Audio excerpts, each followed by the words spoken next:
Ba1ley. Let me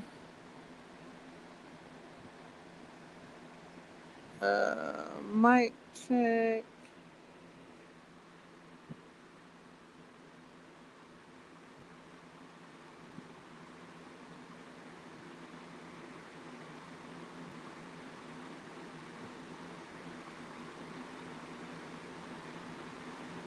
Mm.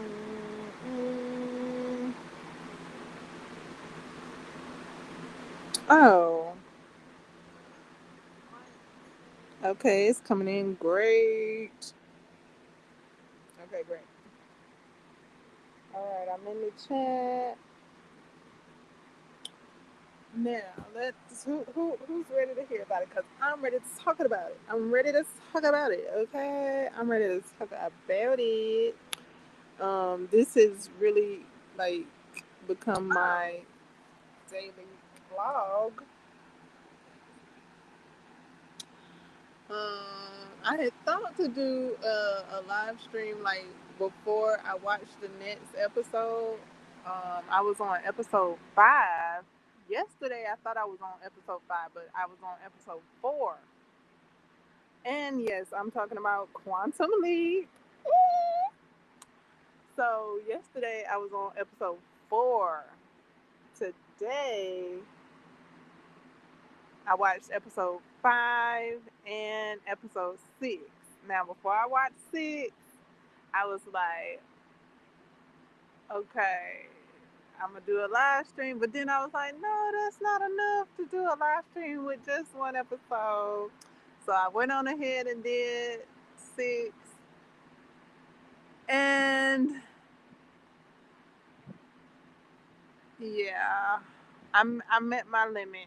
And now I began. Okay, so at the end of 6, 7 started. Like the preview to 7, and then I pushed it to 7, and then I stopped it so that when I go back to it, it'll start back at 7. Um, yeah. So 5 was a lot of Ben and Addison's drama, along with the task at hand, and it was beautiful. It was beautiful. Oh my goodness, this show. Okay, so I made it through episode 5, um, and all of its glory, and I made it through Edison and Ben's uh, com- uh, clarity, whatever you want to call it, clarity, being coming to grips of what had happened, him expressing himself after she's expressed herself, or vice versa. Ben expressed himself, then Addison expressed herself, and then uh, they Ben came to the conclusion that he he can't get over boo boo boo with her there as his hologram, which I was like that too. Like before she jumped in hologram, I'm like, you already done with this man, boo. Why you jumping to be his hologram? But yeah, so they let all that air out, and so now, um, that was that episode. And then so episode 6. Oh my goodness! I paused episode 6. I took a break. I came back. Like episode 6 was a lot. I almost okay. So here's episode 6. I almost came to let y'all know what episode 6 was about before I even finished it.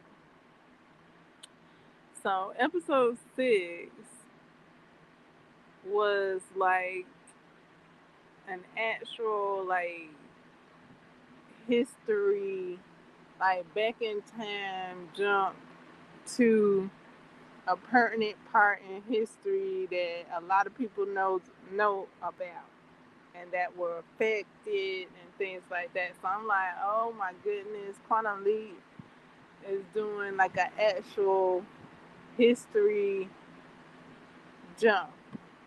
So yeah, that's what happened. They did an actual history jump back to the past to something that was significant and all that to a lot of people pertinent in history. And I'm like, oh my, oh wow. So getting through the episode, um, Magic is the hologram. Magic getting through it. Um, Magic, Magic is dating or courting. Um, I don't know her name. What is her name? The daughter of Al. The daughter of Al. Yeah, the daughter of Al's mother. Excuse me. Let me say the whole thing. The daughter of Al's mother. So I guess it would be Al's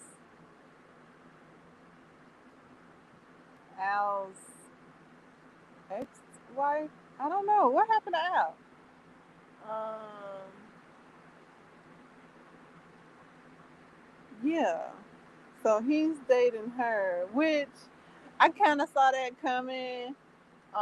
The way that she was hugging on Al, I mean not Al, when the way she was hugging on Magic in season 1, I was like, she like him. So they done made it a thing. They done been together for a year. Um, Magic bought her some earrings, some diamond earrings for what he called it, their first date, their first date anniversary. I was like, ah, love that for you. So, so Magic is the hologram in this episode. Magic went through something so traumatic, him and his friend, to where at a certain part of the episode where he was helping Ben,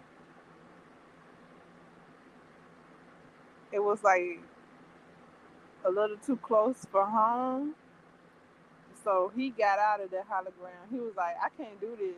So he got out, he got back to the lab, he talked about it. Then after he woosawed, he came back. Um, so there's an underlying issue with Magic. Everybody in the lab knows about it. Even the woman that he's dating, she knows. And she saw him go through it after they couldn't find Ben uh, for a whole year. Well, she saw it for a year. Um, so Ben doesn't know, but Magic lets Ben in on what everybody else knows. And when Magic confesses to Ben, that was it for me. Like the tear came down. I was crying. I was like, oh my goodness, you got me. You got me again. I mean, like, how many episodes have I cried now? I don't know. I almost said all of them. It's like every other episode I'm crying. If not every episode, it's every other episode. So I don't know. I was like, why am I crying? Because he said that, what? Because he confessed to me, but whatever. I was like, it's probably like a buildup of the previous episode with Ben and Addison, and then the father and the daughter, and what the father was going through, and how Ben had to keep him off the boat and stuff like that. And then the father, he broke down a bit in front of his daughter's house. So because I kept it together in that episode, I couldn't hold it back any longer during this episode. I'm guessing that's the combo of what happened. So yeah, when Magic confessed to Ben, I just was like, so Ben asked Magic if everybody else knew, and Magic was like, "Oh yeah, everybody else knew. Everybody else witnessed it. And the reason why is because we couldn't find you, and boop boop boop." So Ben was like, "Look, you didn't lose me. I'm here. We're family. Boop boop boop beep beep beep." And I'm like, "Yay, family!" Oh, I love that they so close knit. Uh, I love seeing that. And uh, so yeah, that line, I like their story. I mostly tear up with during their story, like because there's a lot going on in the episodes. It's their story that's going on in the episode, and then it's the episode itself has elements to it as well. So yeah, the story of the actual episode, aside from the the the team, the Quantum Leap team episode, okay, that was pretty touching and overwhelming as well. Um, I kind of saw one certain thing happening, like when they went to the ambulance and Ben told dude to go get the keys. I was like, "Oh, it's something to happen." So something happened, and it was good to see that he somebody stood up for him, and they were able to be on their way. And hip hip hooray!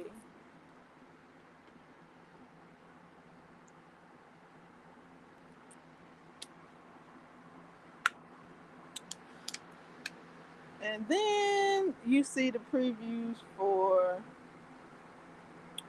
um, the next episode. And the next episode, just when you wipe your eyes and get all clear from that episode, the next episode start off with somebody needing help right off the bat. So that's how 7 starts. And there's no hologram there at the moment. Um, to help at that very moment. So yeah, that's how that started. And I stopped it and went and gave the show 2 thumbs up. I'm like, let me just go ahead and give this show 2 thumbs up already. Um, Sam and Al were mentioned by Tom in episode 5, I think. Yeah, I think it was either episode 5 or 6. So I was like, okay, kudos. And then Al's, I'm guessing Al's ex-wife or widow, because I don't know exactly what happened to Al's character. We know Sam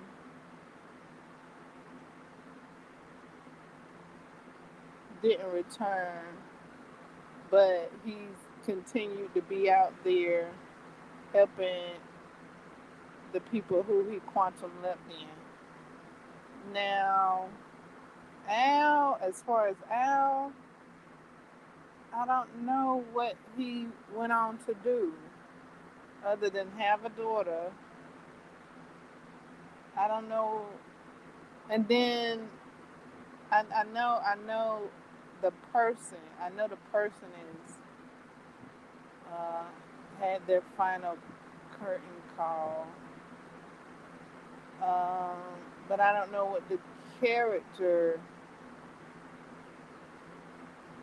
did per se. Like, I guess he might have just went on home and continued with his life, having his daughter with his wife, and then whatever transpired. Okay, so perhaps something transpired to where he moved on. So Al's wife or widow, if she's a widow, Al's widow, um,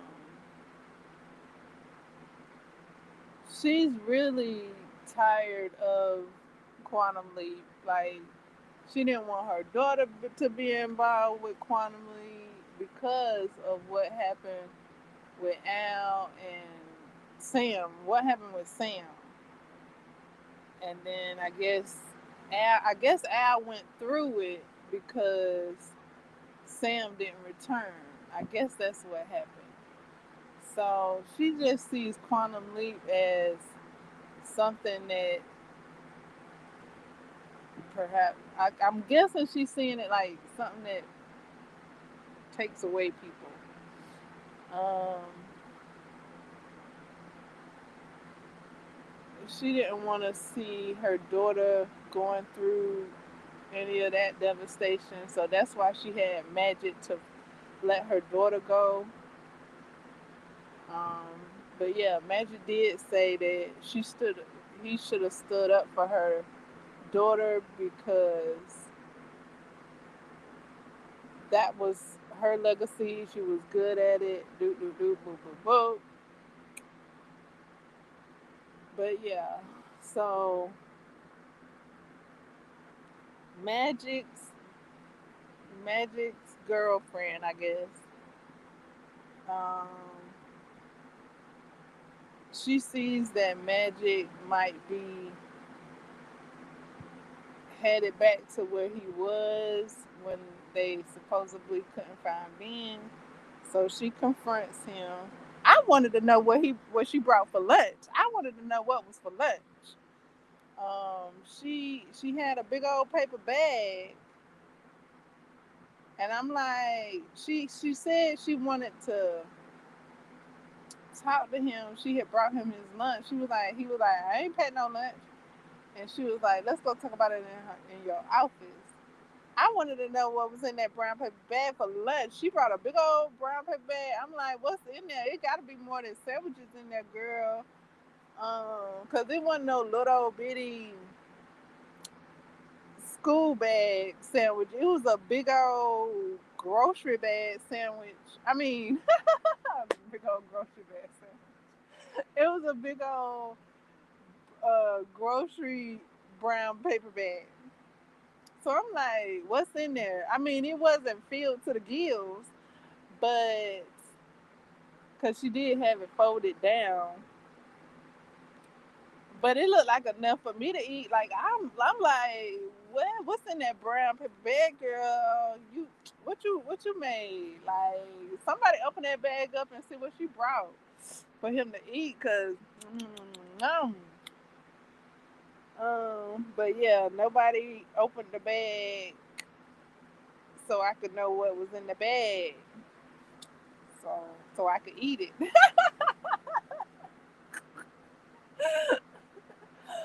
um, but yeah, I don't know what was in the bag. I don't know.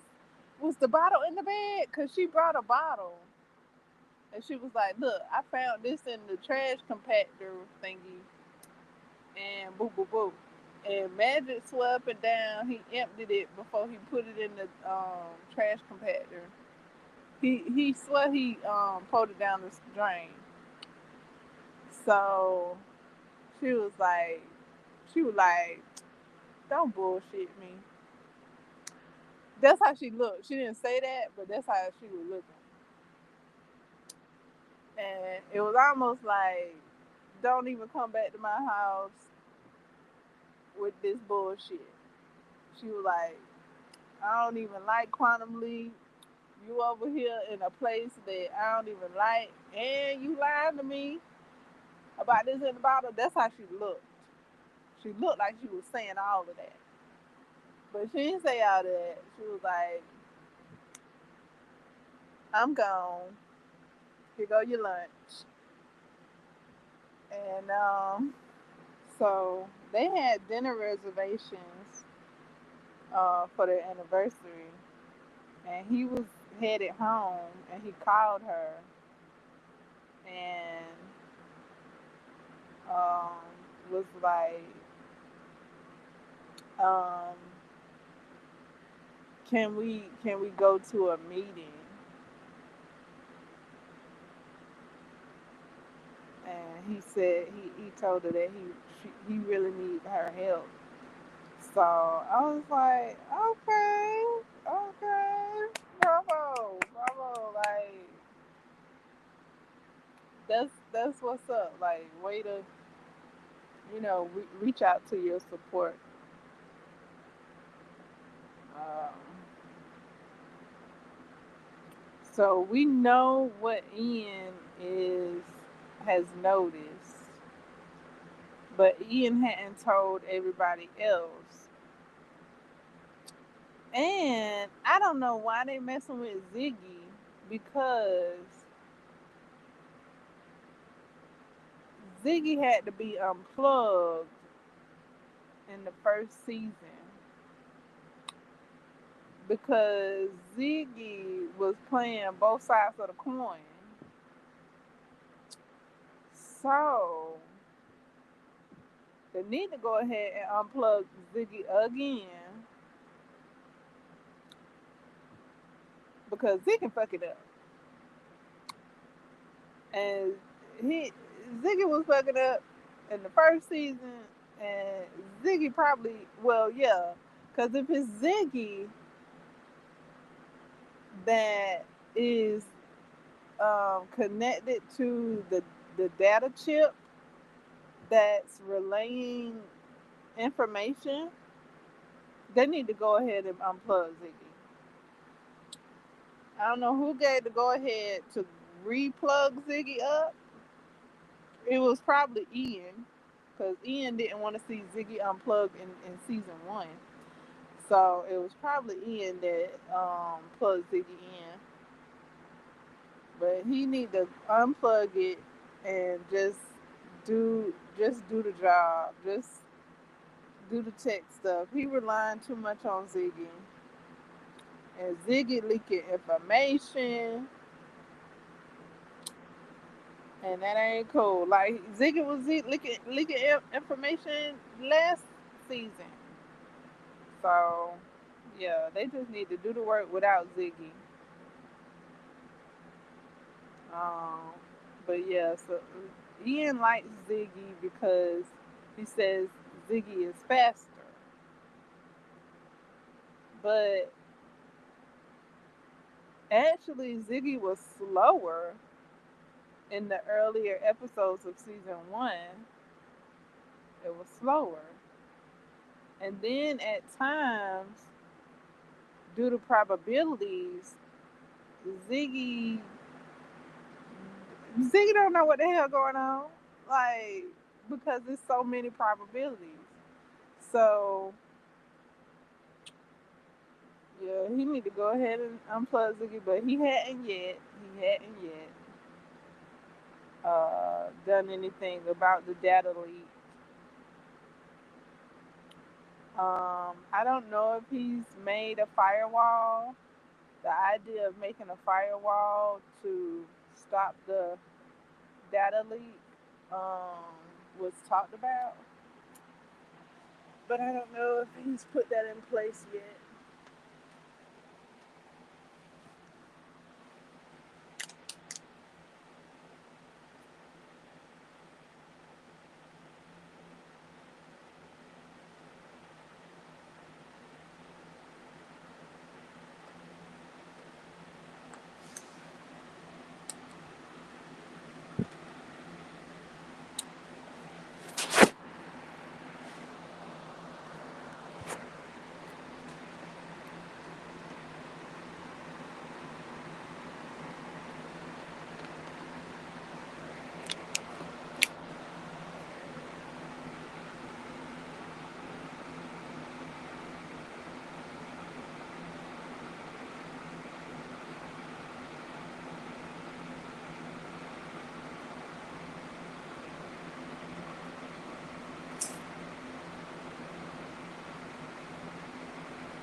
Now,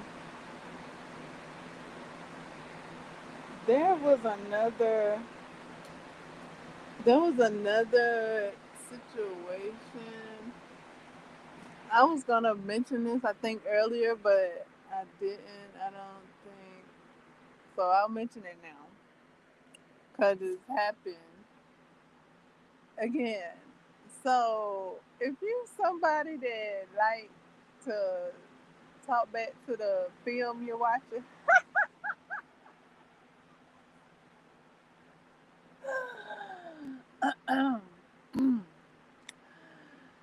this show has a few of those moments. It presents a few of those moments, and um,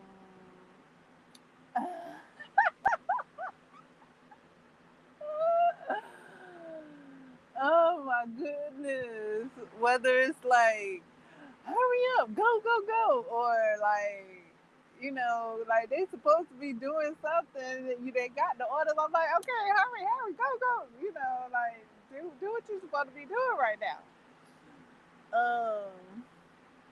Yeah, those moments in the show presents itself for you to participate in the cheerleading section, such as we are, being the viewer of the show. And um,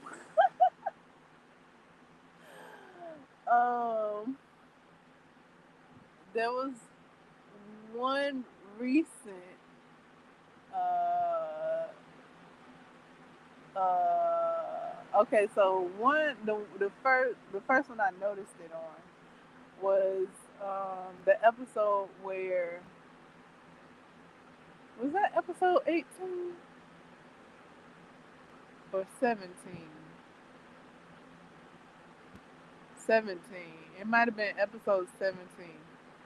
The one where Ben plays a private eye and they supposed to be getting up the ladder. Uh, and it's like, okay, go, go, go, work, climb, climb.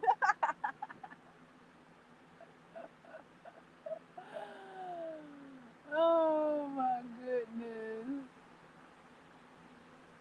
But then you do all that, and then that happens to Ben, and then Ben gets all the time in the world to climb up this ladder. So I'm like, this show here, like I could just, keep my angst, you know. Ain't no need to get flustered.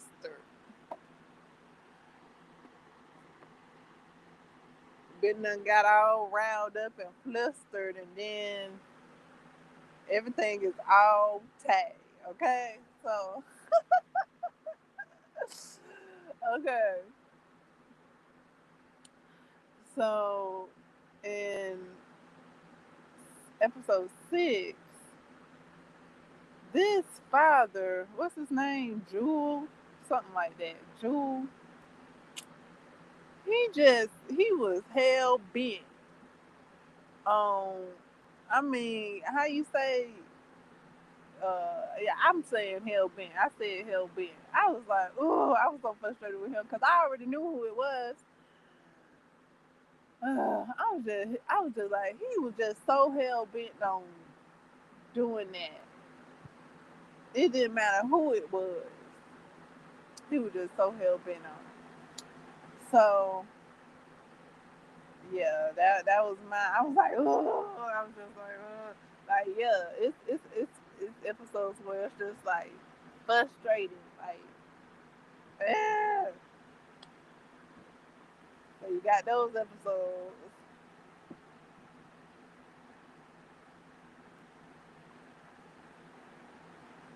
Episode 6 was one of them. But then it also has those tearjerker moments. Ah, those smiles. It got the smiles and cries. It got the smiles and cries, like how Training Day say, Officer Hoyt from Training Day, he said you got to control your smiles and your cries. This show, uh, it has it all. So you get to practice controlling your smiles and your cries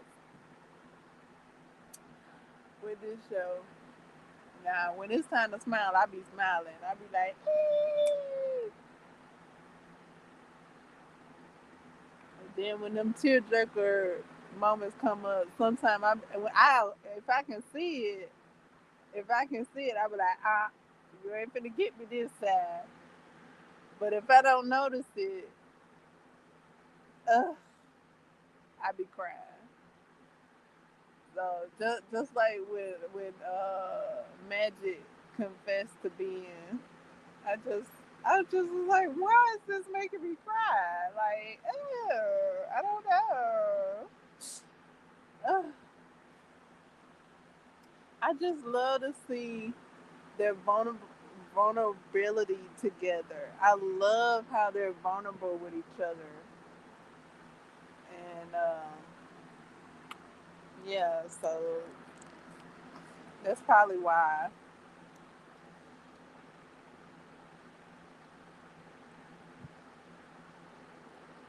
It's like Camp Cretagion,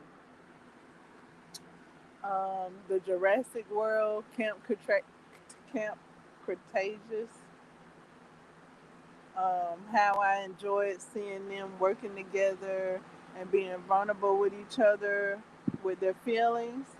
It's a similar thing with the team at Quantum Leap.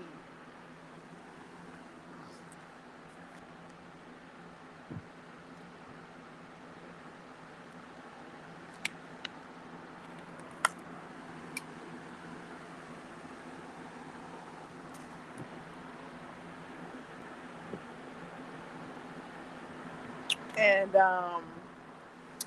Jurassic World's, what's the other one? Chaos Theory. How they were vulnerable and expressing their feelings to each other, talking it out, clarifying what was going on. Um, that's how Quantum Leap. That's how the group Quantum Leap is has been presenting themselves. So yeah, I like to see that.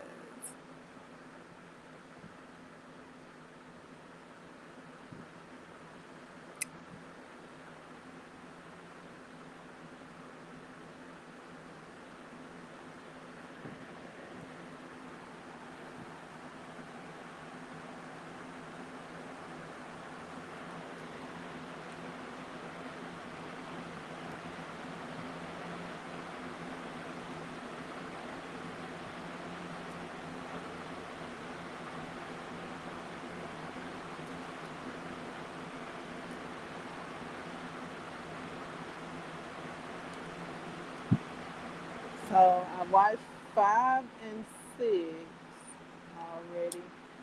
I might not watch 7. I gotta give myself a breather. I gotta give myself a breather before I go back to watching the rest of it.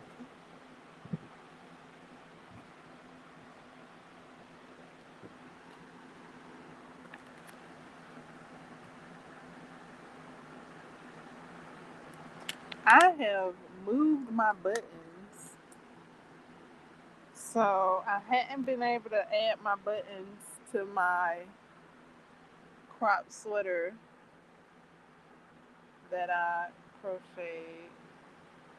It's all put together except for the buttons. So, yeah, waiting for my buttons to resurface because I have moved them from where they were. Um, Probably up under something. Oh, um, what else? Is that it? Crop sweater, all completed. Just waiting on the buttons. Oh, I wanted to know. If I hadn't noted, I'm gonna note again. Because I only like figured it out by doing it. So when I went to add the border to um when I went to add the border to the crop sweater, I, I didn't know what side to start it on. So I started it on the outside. I was doing H, HDCs, HDC, half double crochet stitches. So, and I was doing 2 rows. I was following the whole shebang with um, Little John's yarn. So whatever Little John's yarn did, I did. Except for I didn't follow her size. I did a different size.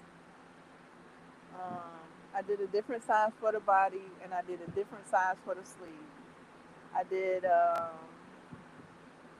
large for the body, and I did a extra large for the sleeve. Okay. So she said she did a HDC border of 2 rows and added buttons. So um, I didn't know which way to add the HDCs. So I started with the front. I added them. I added them from the front, from the outside. The outside.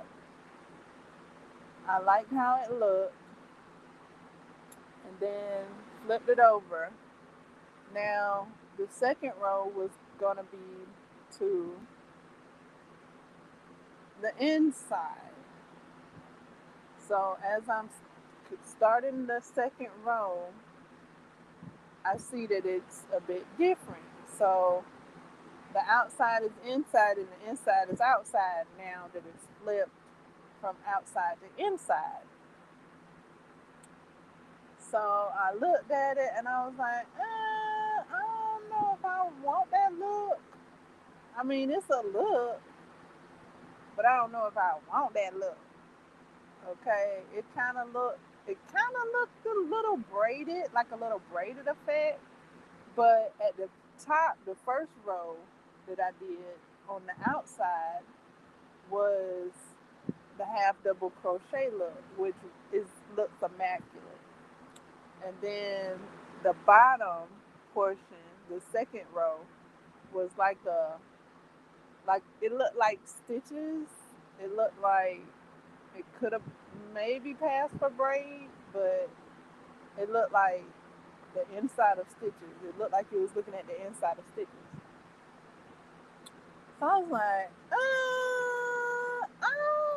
don't think this is the way I wanted it to go.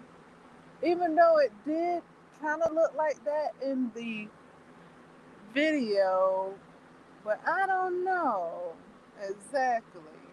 I didn't study that part of the video so much.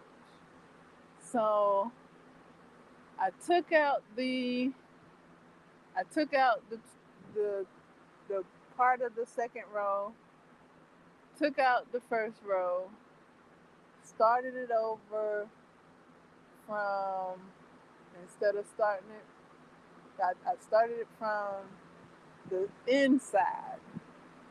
So when I started it from the inside, I got the half double crochet look at the top for the first row, and then when I started the second row of half double crochet, when I turn your work, and then I started the second row for the half double crochet, I got the half double crochet look that's at the top, and I got it also at the bottom. So for the first row and for the second row, so it looked uniform, it looked congruent. I was like, that's what I'm talking about right there. So I like that look better than the first one. So yeah.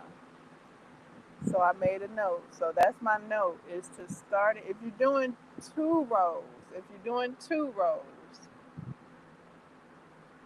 start from the inside.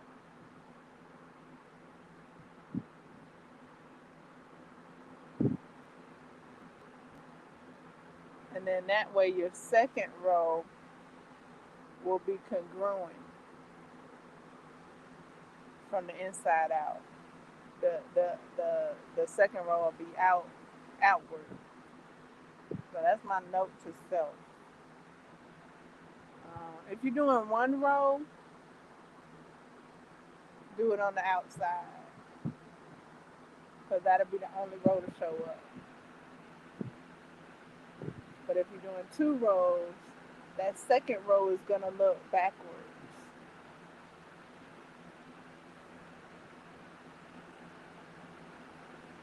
If you do it from the outside first. So that's why you do it from the inside first. That way all your rows will look like they're facing the same way.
So back to that brown paper bag.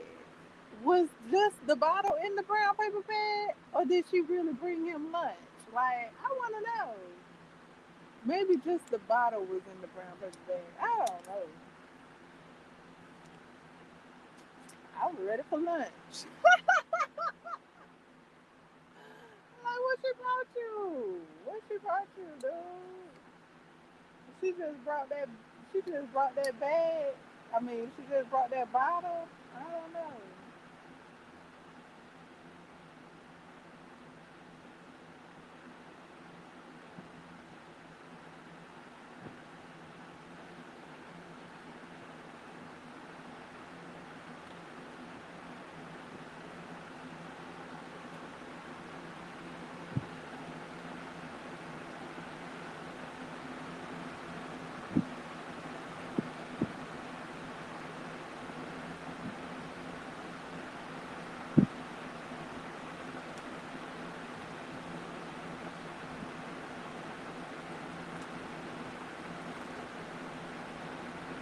And nobody yet has come to the conclusion that Ian jumped and came back.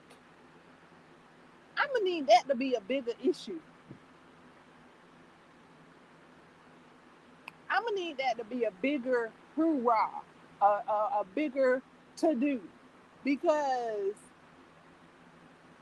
that's what supposedly Quantum Leap was meant to do, was for people to leap and be able to come back. Um, but in like either episode 4 or 5, maybe even 6, somewhere around there, it was said that maybe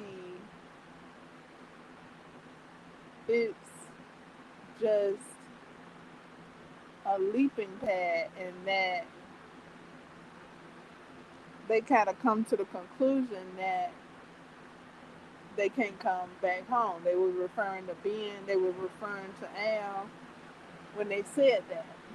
Al and Ben. It was like maybe they just have to accept the fate that they can't return. Okay, that's all well and good. That's all good in theory. Okay, but let's talk about the facts that Ian jumped and came back. What's up with that? I'm gonna need that to be calculated and formulated. I'm gonna need that to be a code. I'm gonna need Ian to know how he did that, and build upon that to help Ben get back home. And maybe are we finna see Sam come back home too? Are we finna see Ben help Sam? You know, that's a possibility. I almost thought that Sam I almost thought we did see Sam in one of these episodes. Was it episode 5? Yeah, episode 5. I thought we saw Sam in episode 5. Um, I'm gonna need Ian to chop. Like with he's so distracted with Ziggy. I'm gonna need him to stop focusing on Ziggy. Do what he need to do. Make a firewall. Plug it. And I'm gonna need him to get on how he jumped and returned. Took sweet. You hear me, Ian? I'm for real. Because he's the only one that done returned. Like, he got the juice. And ain't nobody pointed that out. Like, nobody has made that a big deal. Like, that is a huge deal. That he's jumped, he's leaped at a specific time. He actually leapt where he wanted to leap and return. Not only did he leaped to a specific time to talk to a specific person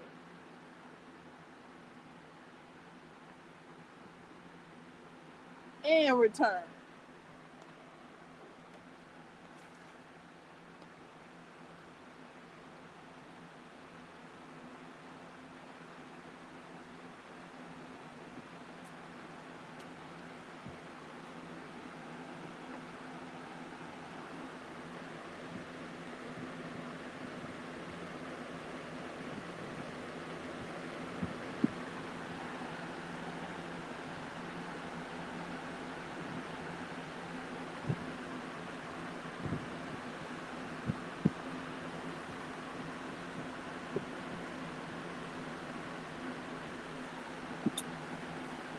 Now, I point that out that he leapt at a specific time because it said that quantum leap, like, like that can't be done.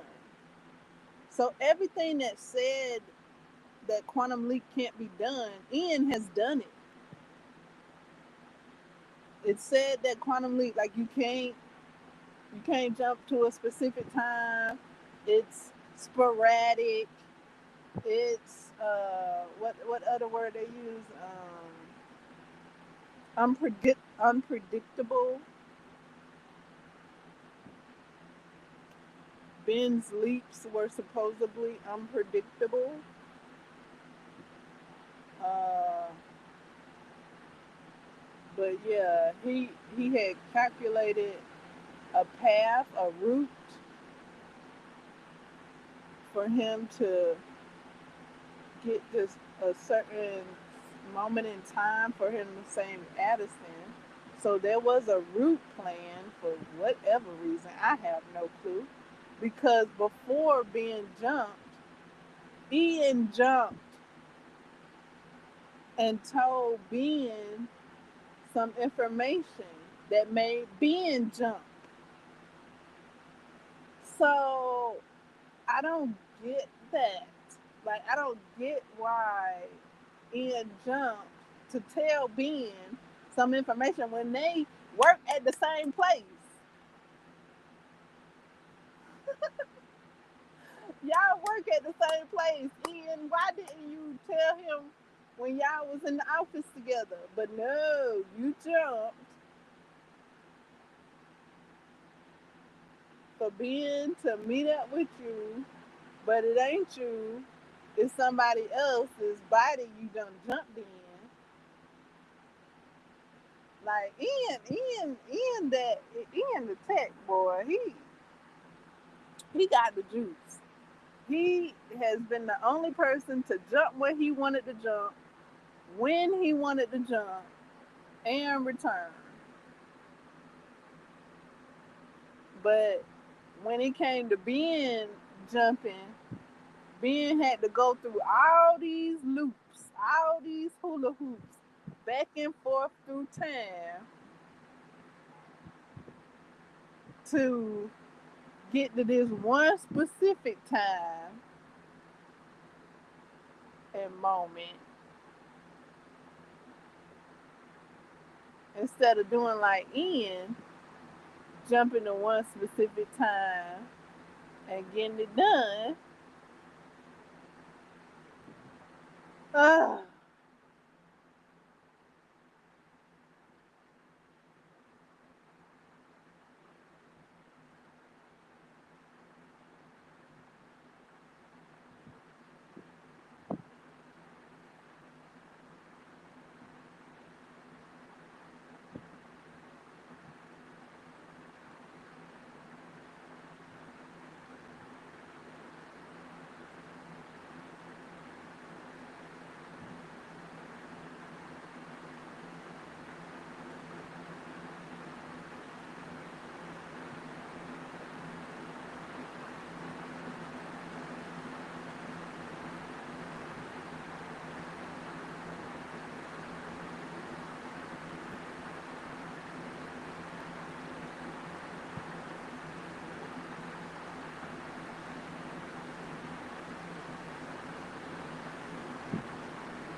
Maybe Ben need to click his heels 3 times. It worked for Dorothy. Maybe the power was with her all along. You know, that's what Dorothy was told. You know, all she had to do was click her heels 3 times, and she could have been home instead of walking the yellow brick road and going through the poppy seeds and dealing with the flying monkeys and all that. So Ben need to get to clicking his heels, I guess, because uh, like when he started to jump, he just need to stop and click his heels, bump, bump, bump, and say, "There's no place like home," so he can get back home. Cause I mean that's the solution I got.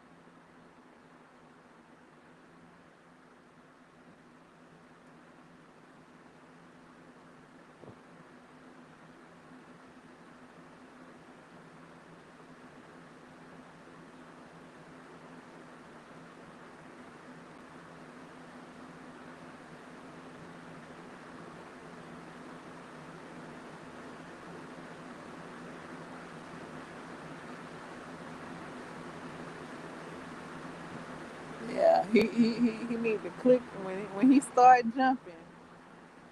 Cause I think he can feel when he jumps.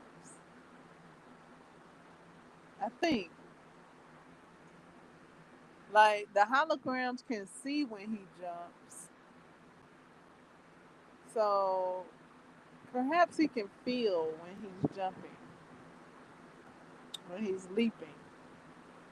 So yeah, during that moment, he need to. There's no place like home. There's no place like home. There's no place like home. Now I don't know what Ian did to get back home, because Ian hadn't divulged that information yet. Because he has said that he had forgot. I'm like, how convenient. You forget the one thing we need to know.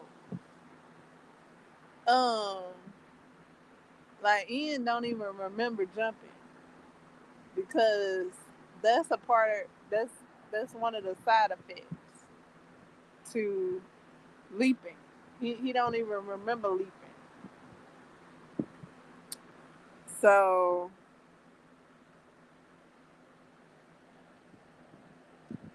howdy, howdy, howdy.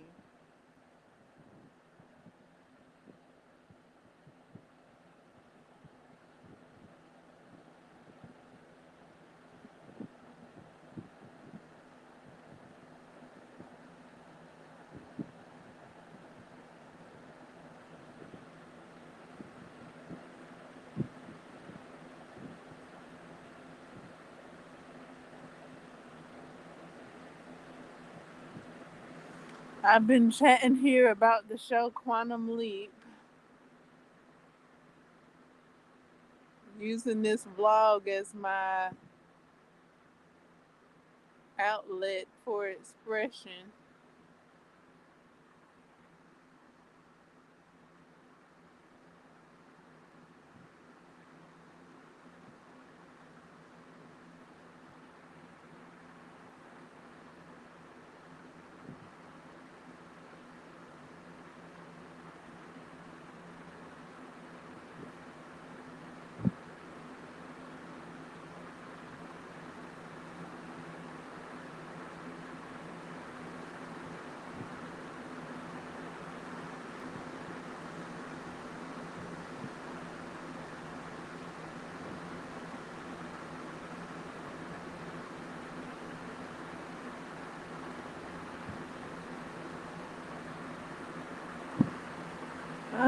Kind of feel like I'm letting these buttons hold me up from starting my next project and from screaming to the rooftops that I did it. I crocheted a crop sweater.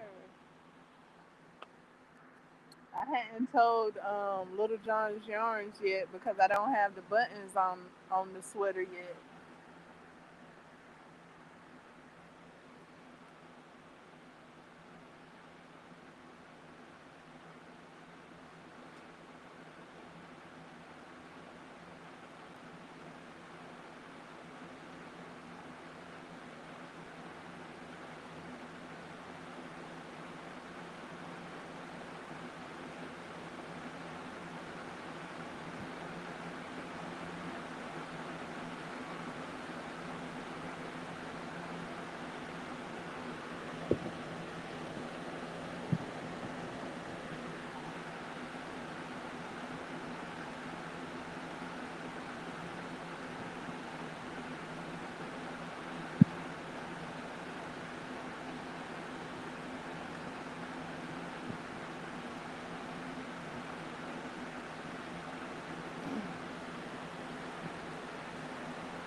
Okay, I'm about to throw away my Premier Puzzle yarn band.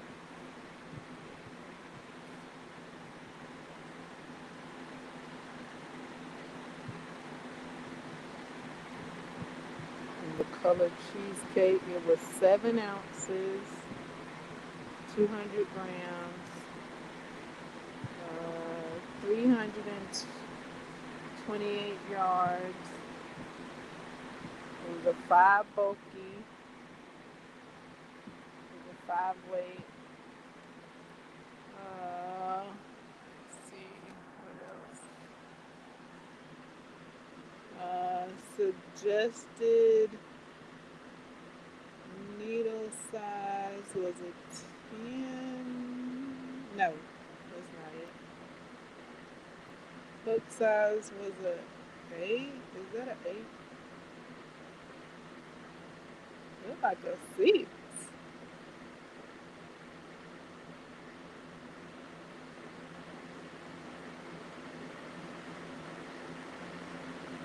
Look like it say 6. Um, yeah, just reading the ball band, not talking about the pattern I use, because the pattern that I use, or the pattern that I made this with, I think it was a different hook size. Just reading this label off before I toss it in the trash. Um,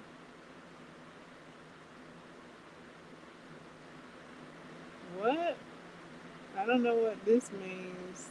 Oh, I thought that said tealed and approved. It says tested and approved.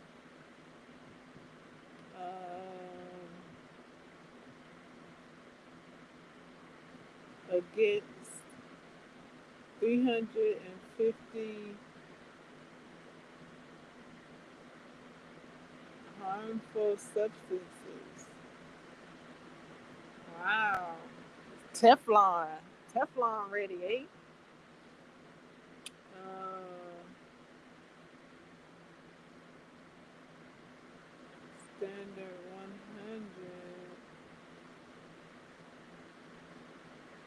OEKO tips.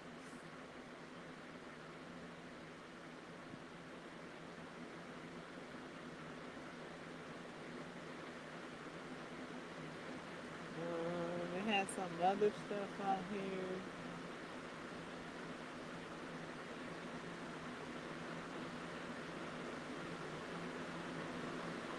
Ooh, it got a hashtag. The on the bliss row available at something.com. Hold on. The price tag covering it. Oh. Let's see if I can pull the price tag up so I can see what this .com is.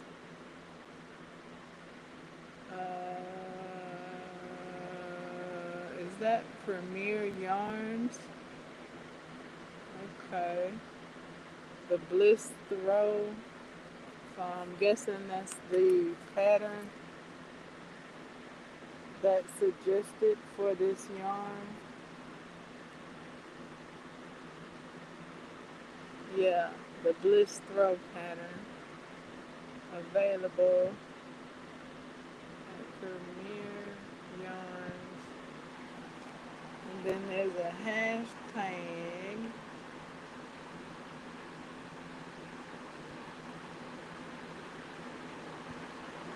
Okay, I think I might hold on a little while longer to this label. It has some vital information on here.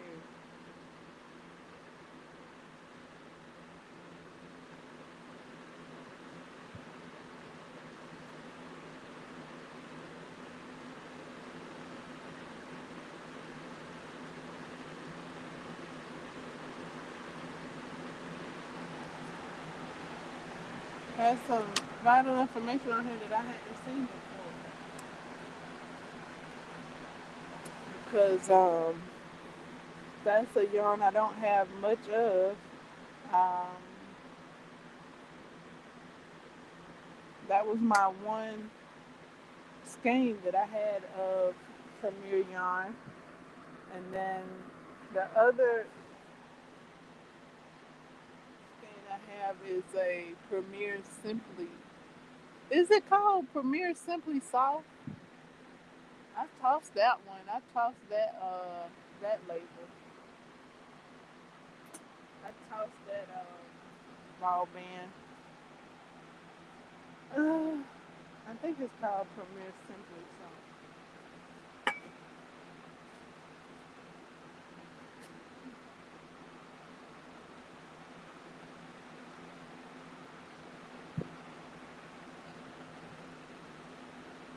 I haven't made anything with the Premier Simply Soft yet. I, I'm thinking of making a hat with it.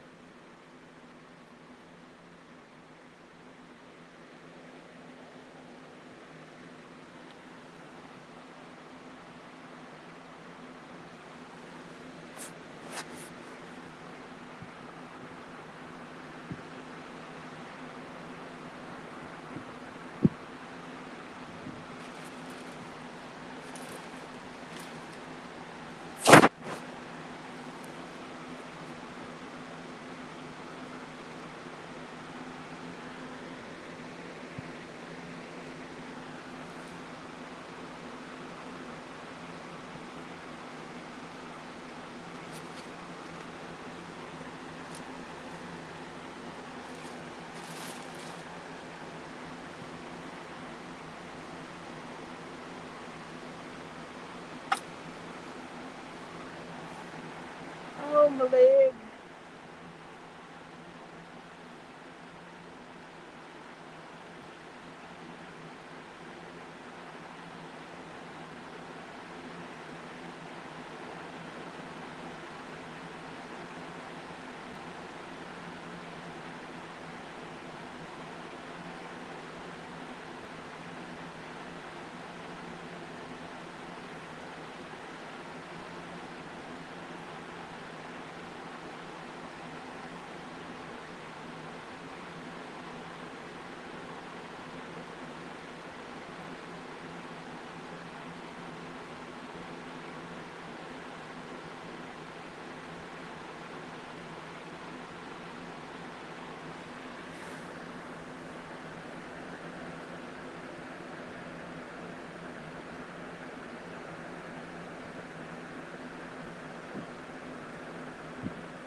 leg. Okay.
Okay, so one more thing I can point out with Quantum Leap with episode 6 was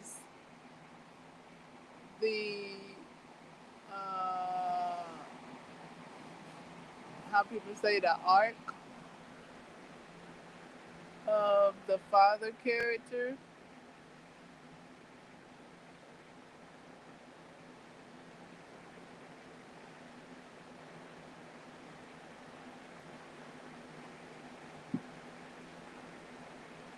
He really changed his tune real quick.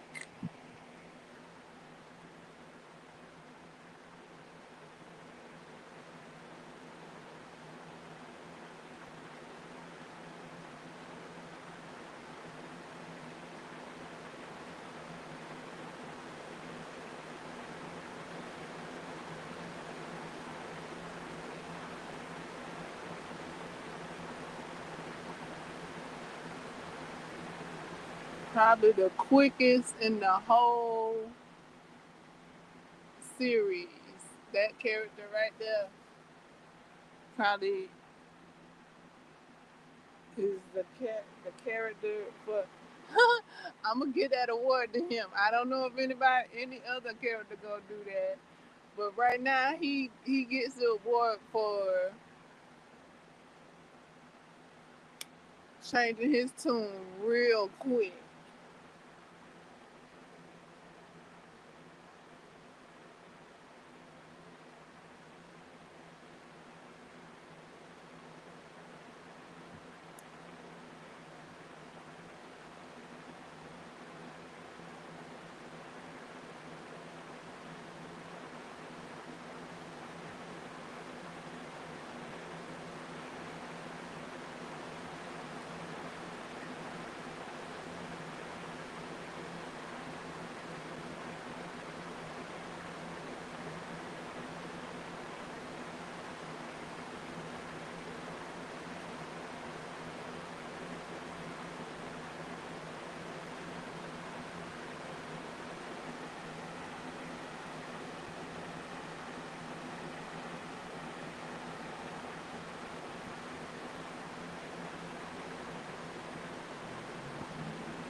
If Change Your Tune was a character, he's the prototype.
So I have mentioned this show to a couple of people, and they didn't know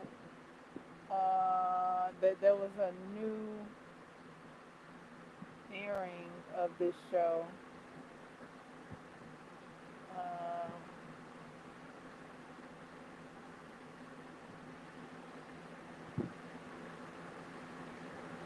so yeah, it is a new airing. It's built upon the original show with Sam and Al.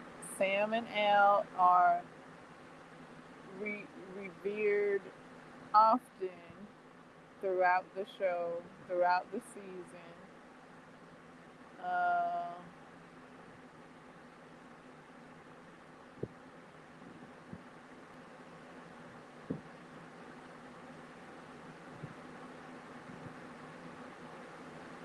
so that's a I like that. That's very cool. Very respectable in the way that they're presenting Sam and Al. They have high regards for them in the way that they're mentioning them. So I like to see that. I like to see the original characters being respected. Uh, so yeah, they built upon it and they're continuing it. Uh,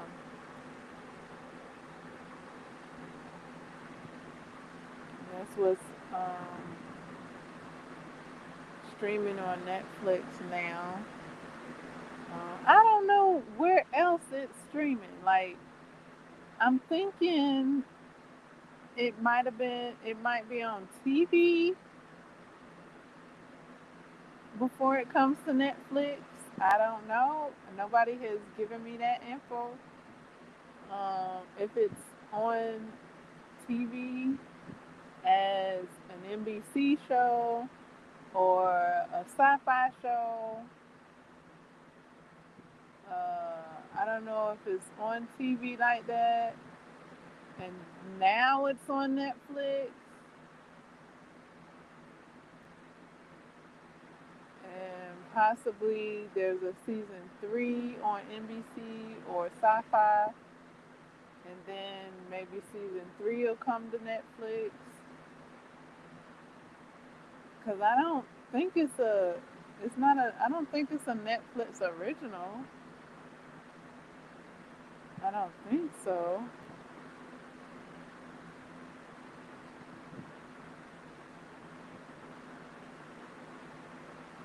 Looks like it might have been on TV, and now it's streaming on Netflix.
So season 7 of The Circle, the social media show, was recorded in Atlanta, Georgia. So, where is season 8 going to be recorded?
I have gotten into watching The Circle ever since Experience told me that she was going to be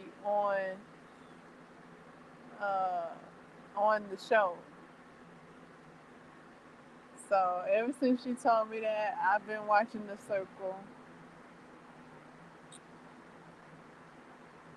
ever since then. Like, I didn't know nothing about The Circle.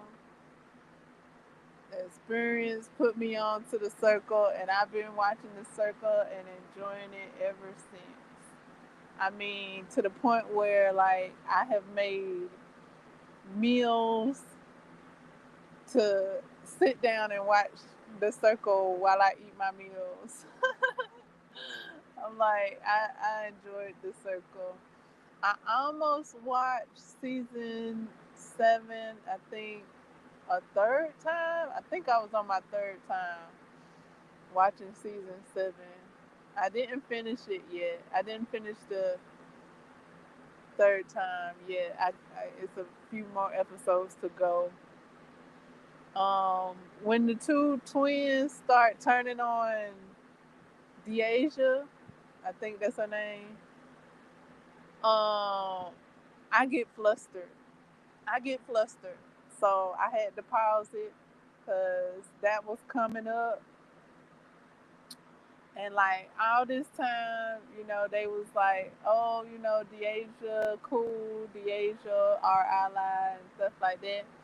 And then at the end, they just flip on Deasia and they really just go all in for themselves, which is a competition. It is a competition. It's just, it's like I gotta have my food. I gotta have my food so I can eat it. So these past couple of times when I was watching it, I ain't had my food so I could digest what's going on the screen, and just watching it like without eating. I had to pause it.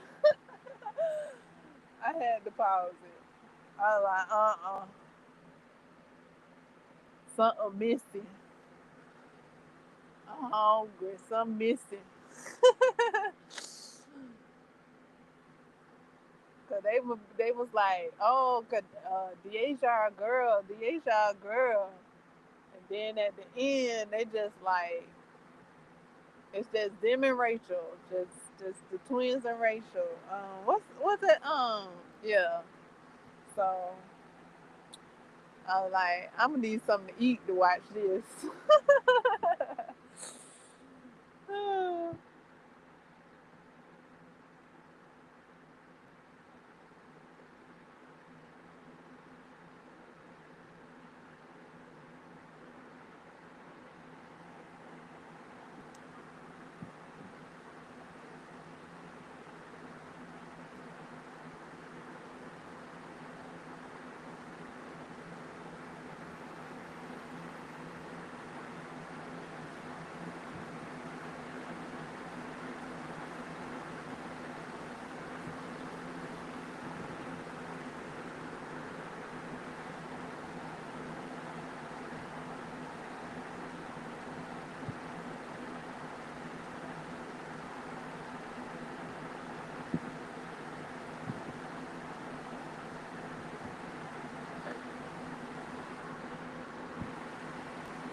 Anything else?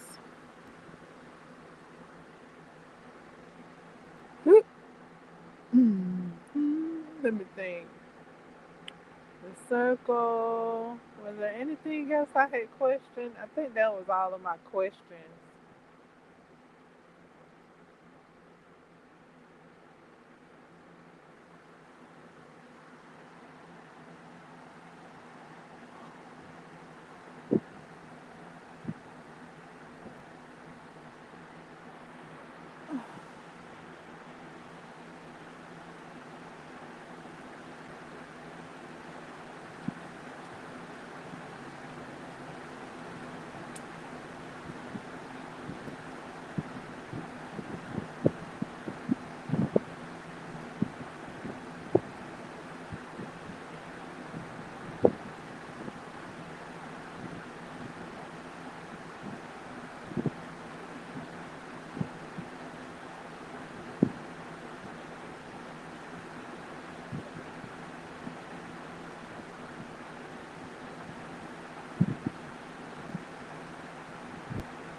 I'm still looking for a book to read. What's my next book? No, I hadn't finished Halloween. The Old Myers Place. That's book two in the Halloween trilogy series, book series. I hadn't finished that one.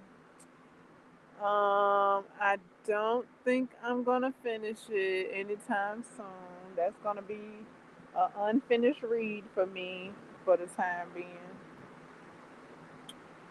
Um, so yeah, I don't know what my next read is gonna be. Um, I've been taking what do you call it? Recommendations. Nothing has stood out for me. Like, okay, I'll read it now. type of situation, because that's how the Halloween books were. It was like, okay, I'll read it now because it was on my TBR. So I was like, okay, I'll read it now. Um, and I know what you did last summer. The 1973 version. I went on ahead and read that one. Uh, while I had the opportunity to, I do have the modern one on my TBR, but because the original was available, I went on ahead and read the original first. Um, I don't know what's on. I don't know. I don't know what I want to read next. Like, I kind of wanted to read like something funny, something fun,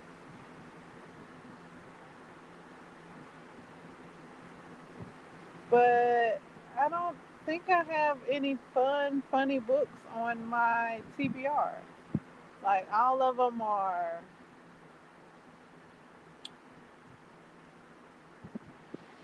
something other than funny and fun at the moment. Uh, so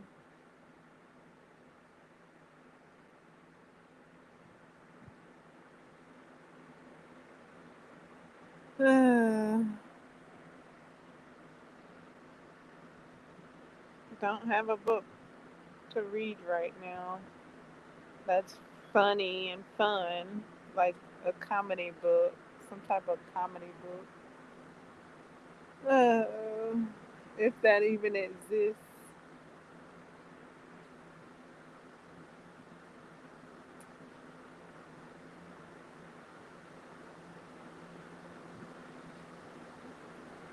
Whoa! Almost knocked over my stand. Okay, there we go. So yeah, I was thinking of fun, funny book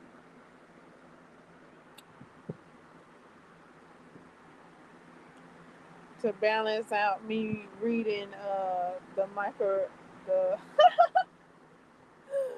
the Halloween book two. The Halloween book two book is a little bit more scarier to me than book one. I was able to read book one.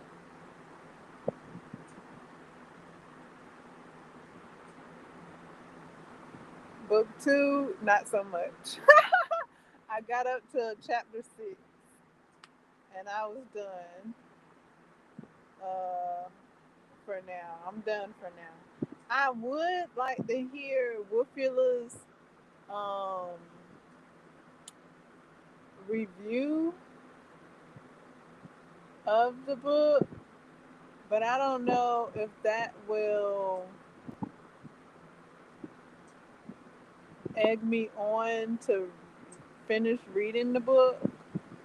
Because sometimes I do that. Like, I'll read a review or watch a review, and then I'll tiptoe on up to watching the movie myself, or the whatever it is that I'm watching a review for.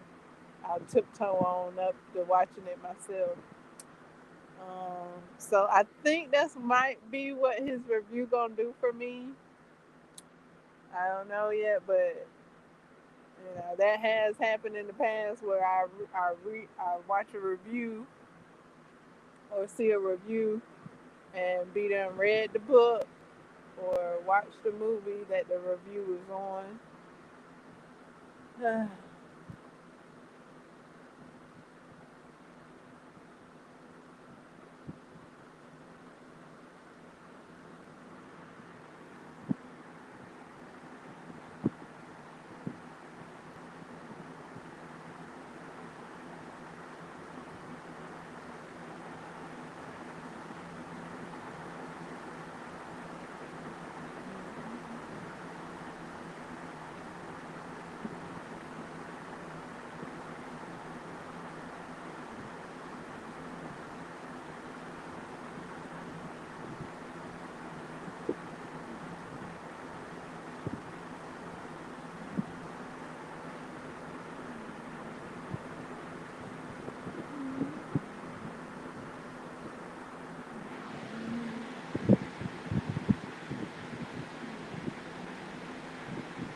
Okay, I'm gonna look and see if Dr. Wolfula has any more books.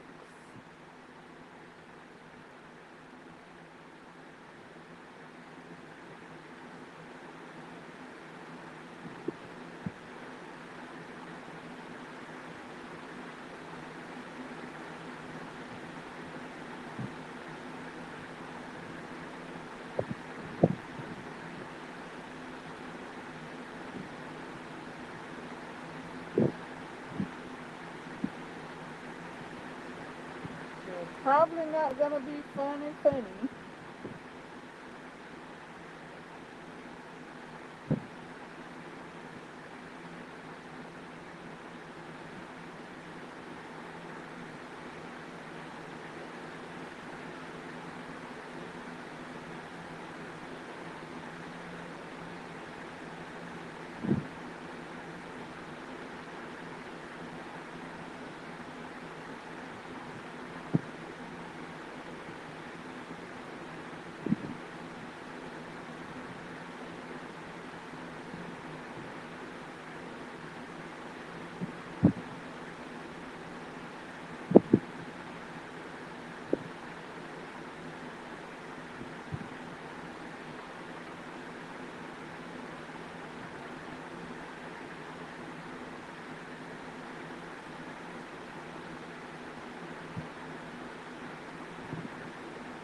Home videos live, playlists, post, store. Okay, so I'm not able to search books on his channel from my phone.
I do have a random picker that can pick a book for me that I hadn't used yet to pick a book for me.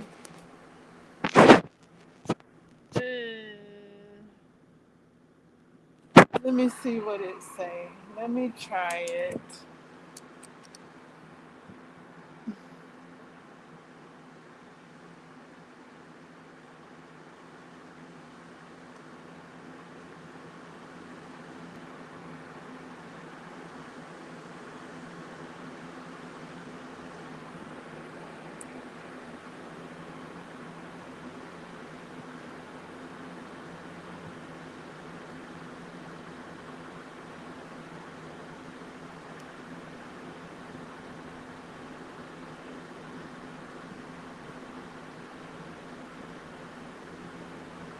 Okay, how do I get to random picker?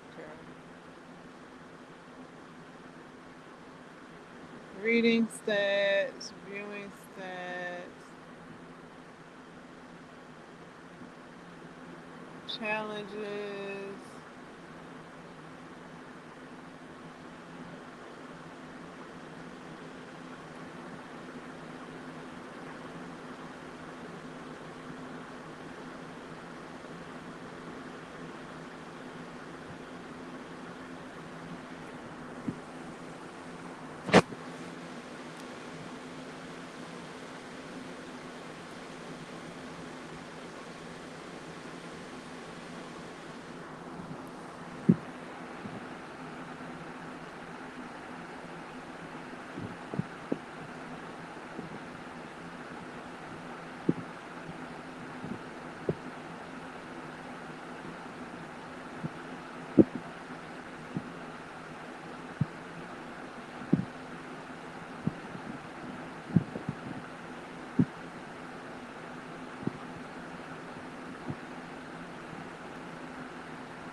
Do I have access to the random picker?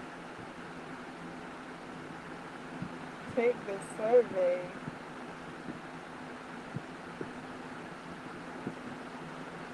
Read, read to recap.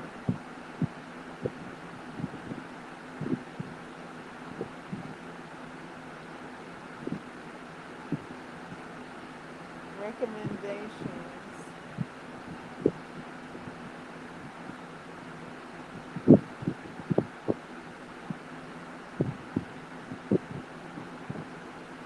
Reading preferences.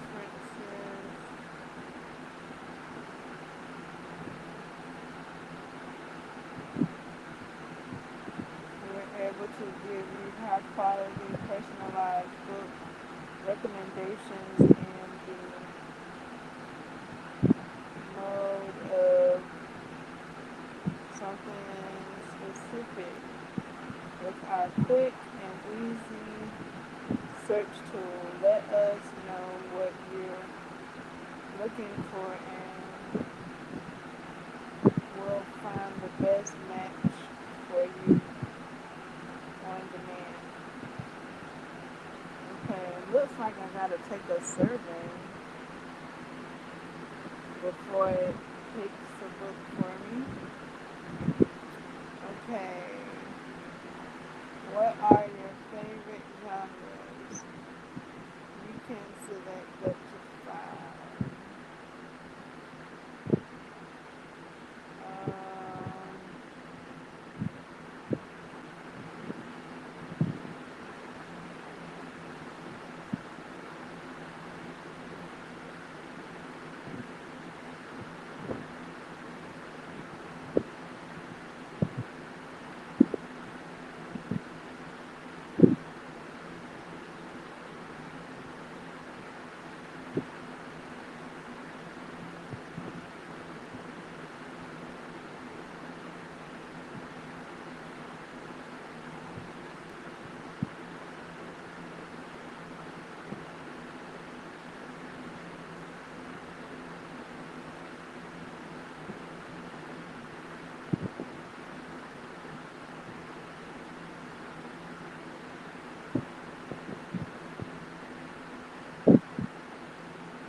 Okay, I picked 5.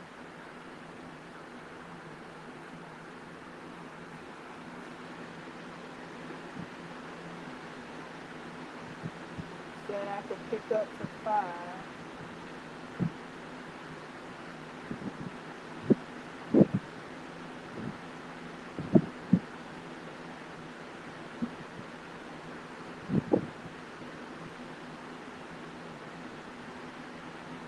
What are your favorite genres?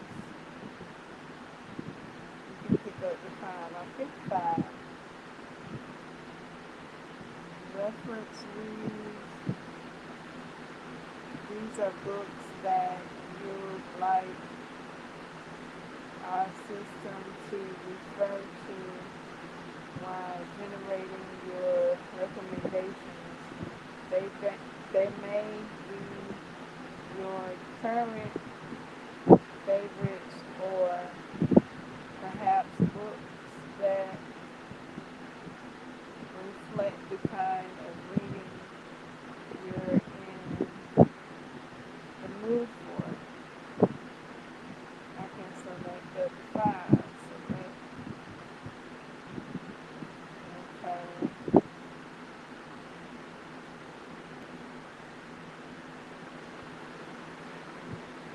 Search by title.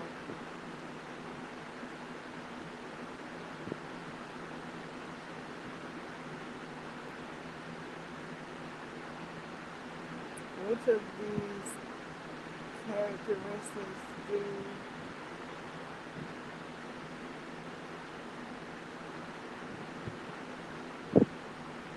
appreciate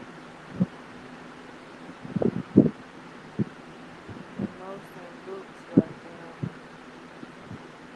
You can select up to 3.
Okay, I'm gonna just select 1 on that one.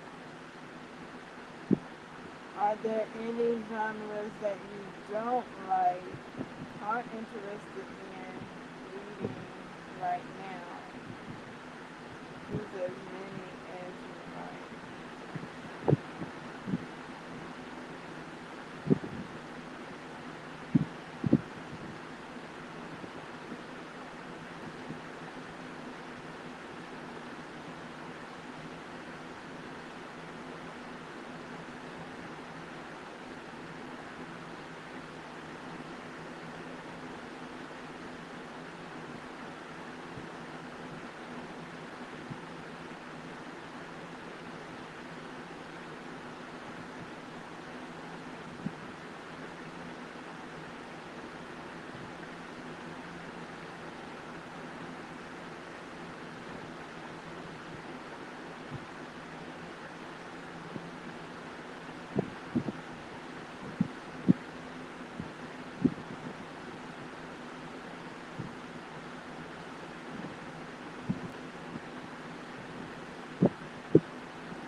Which of these things, if any, meet turn you off a book? I can select 3.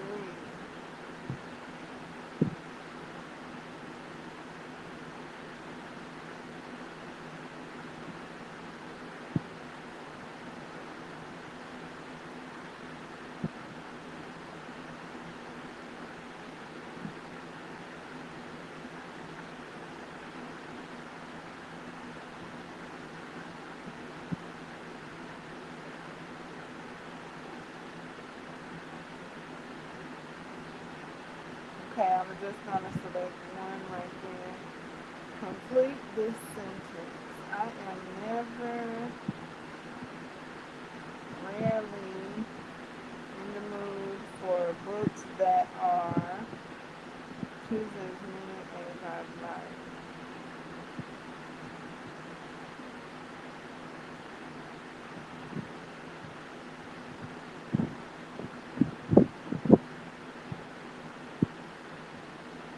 Okay, I'm just gonna use one.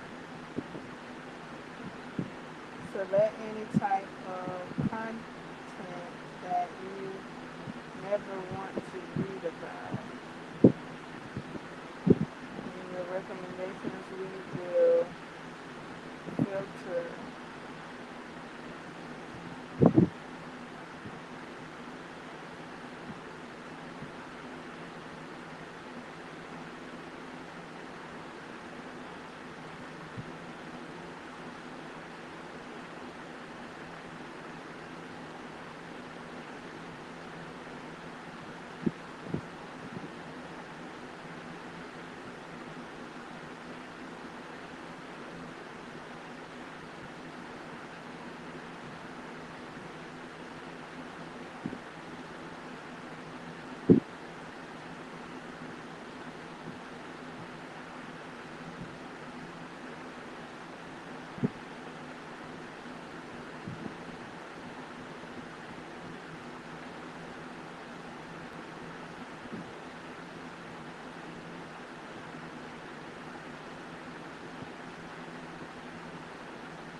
Okay, got a lot of stuff to choose from.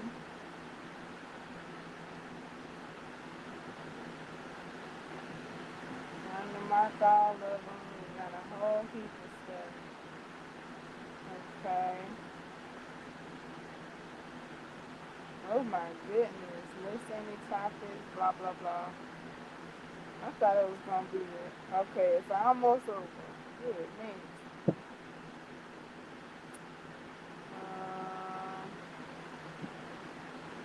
In your recommendations, we will filter books.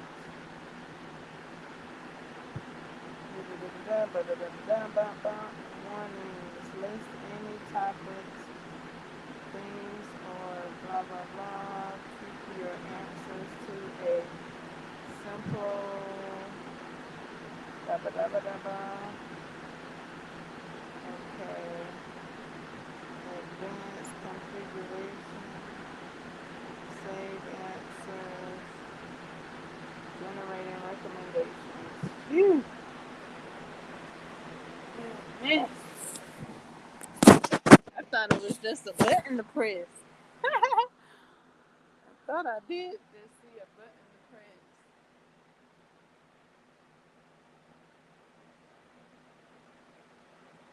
Thank you for updating your reading preferences. We hope you like your recommendation.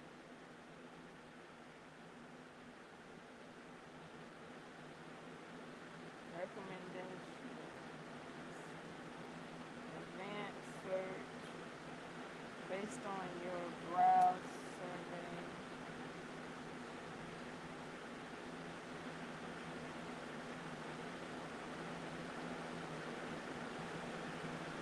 Okay, okay. I might have a book. Okay. I like what I see.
Okay, let me look some more.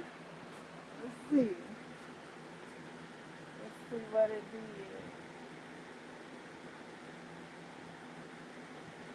based on recent reads.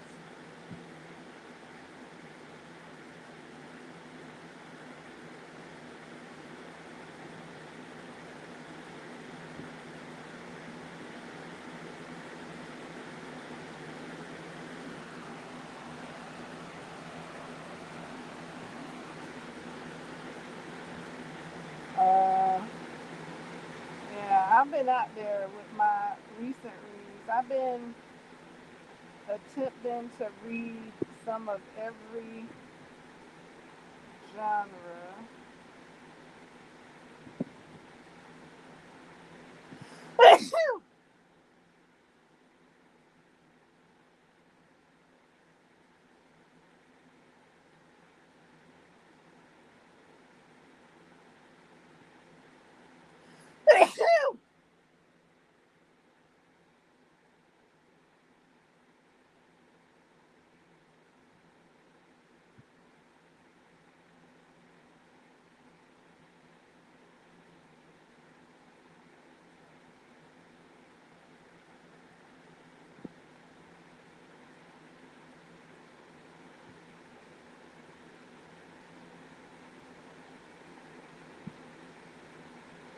Okay, let's go back to break based on my browse survey. Based on my survey that I just did, because that got a different vibe to it than my recent reads.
Okay, let me see if I can get this book.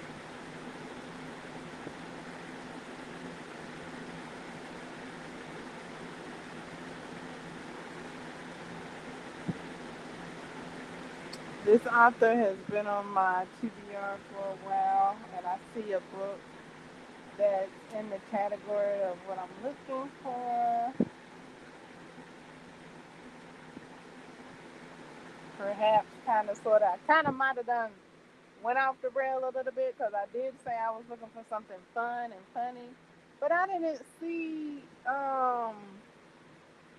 any fun and funny categories. Like there is no comedy category. There's no funny category. Maybe I needed to select uh, non. Wait, I don't even think I saw fiction as a category.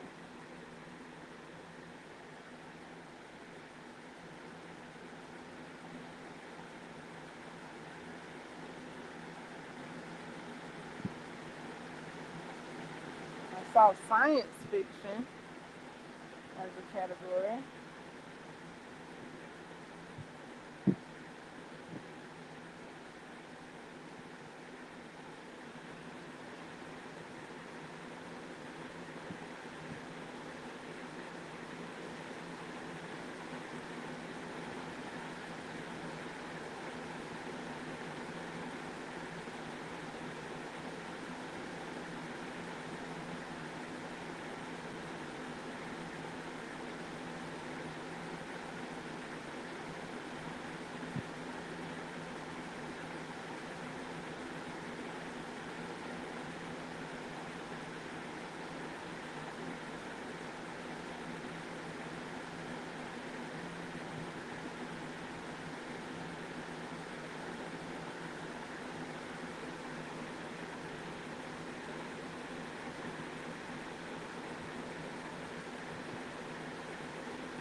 Okay.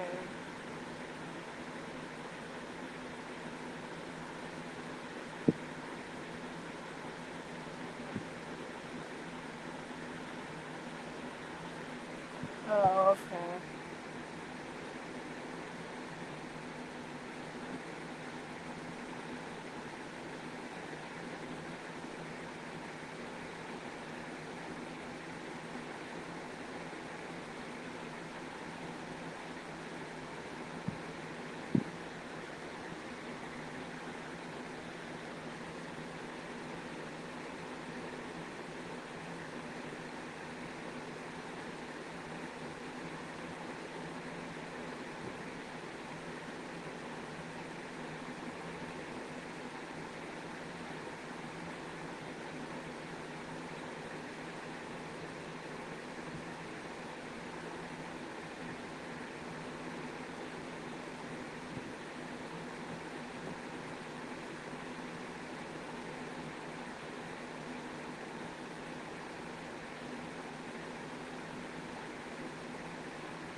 Terror on Vacation.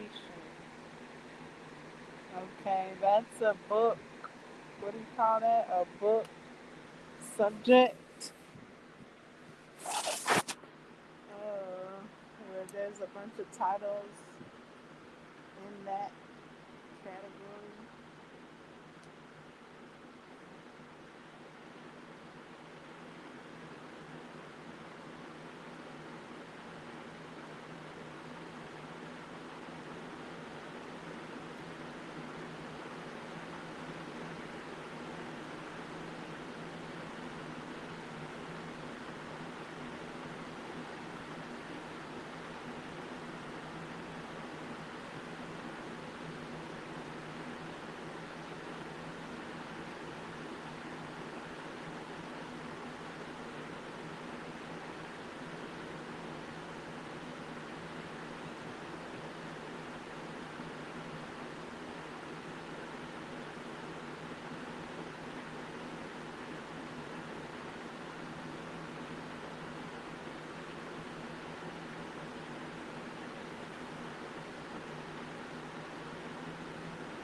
Annual.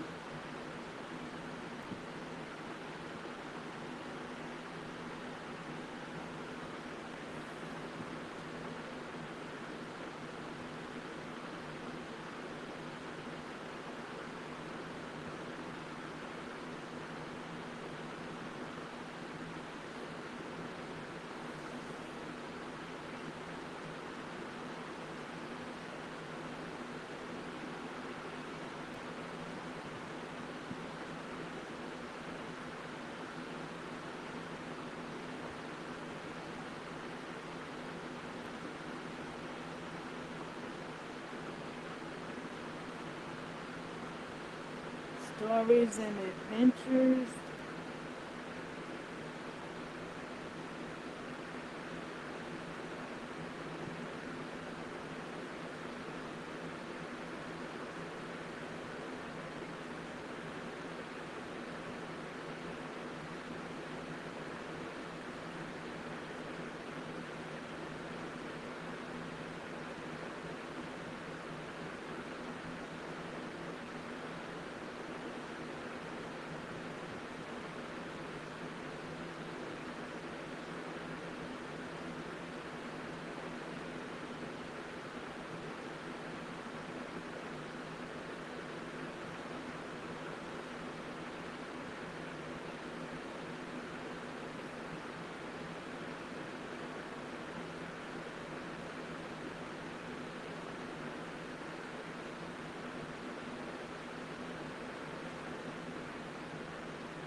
Treasure.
check this category, stories and adventures.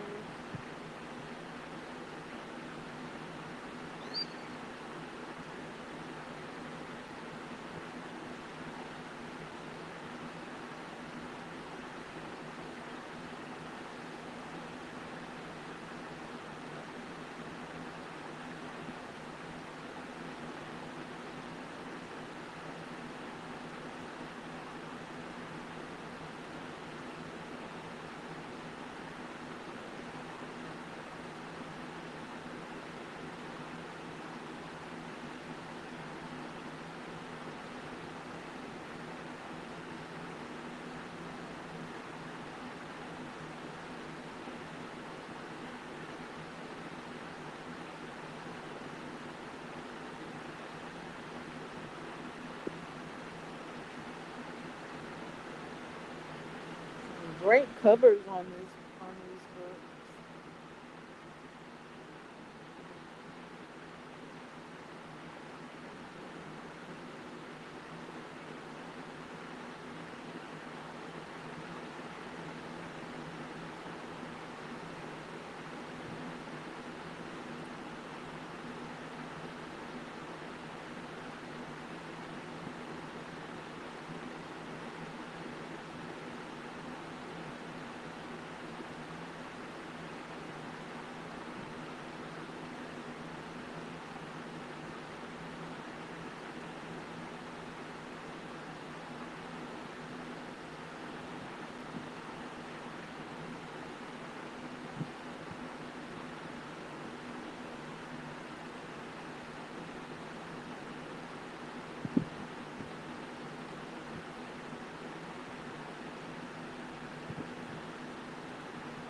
Okay, I may have found a book.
Okay, I just found my next book.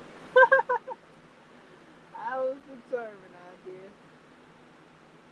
Find my next book by the end of this live here. Live stream. I was looking.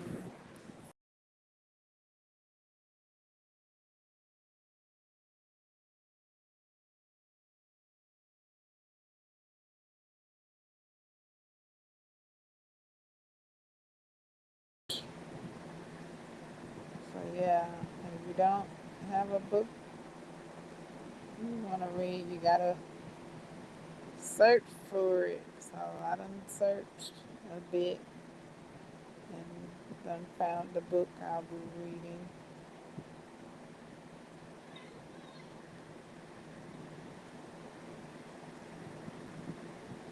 I'm gonna keep looking and see if I find any more.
What? This book title is outrageous to the point where I might want to read it.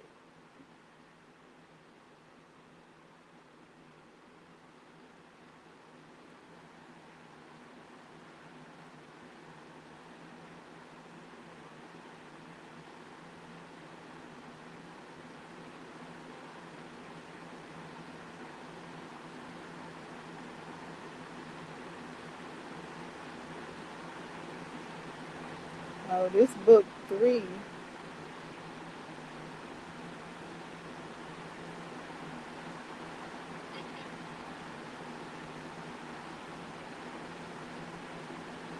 Let me go back to book, see if I can get book one and two.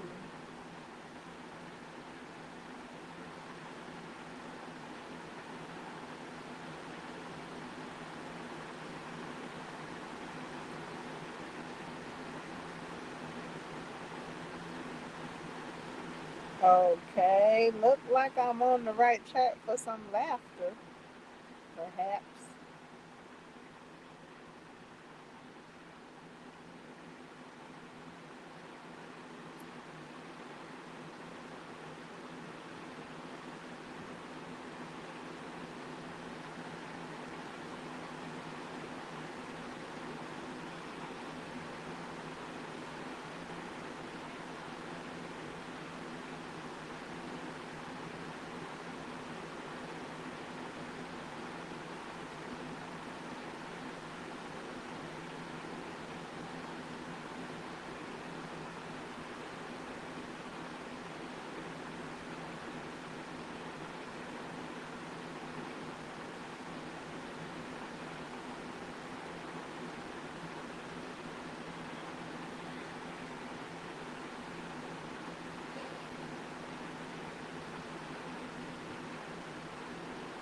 Okay, looks like I got a few books I'm going to be reading. Look like I got some funny books by the title. I don't know though. I gotta check them out, but looks like they're funny just by the titles. I got like three books. One is a series, so that's three books, and then another one. So that's 4.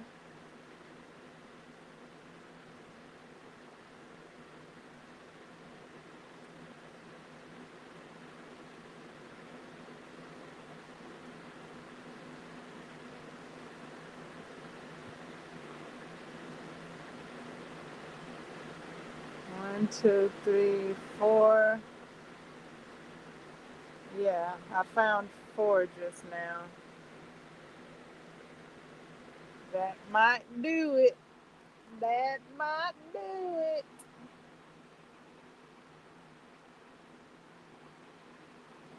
Alrighty. Feeling good about them. Okay, I got some books on deck. I mean, I got some. I got. It looks like there'll be some funny books. It looks like there'll be some humorous books. I don't have books on.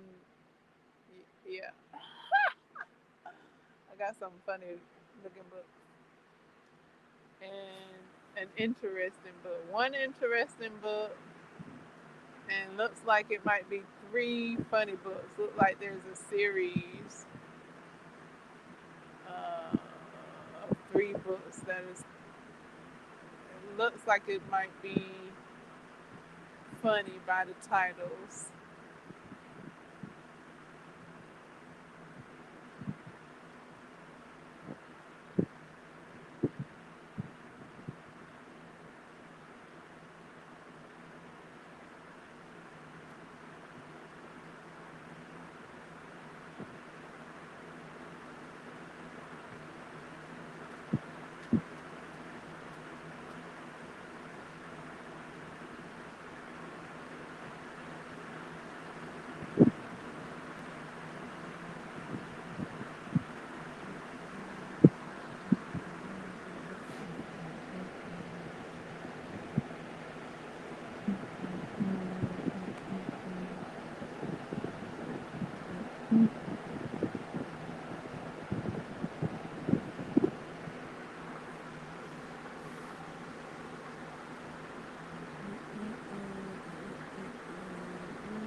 I got some more stuff on my TBC to be crocheted.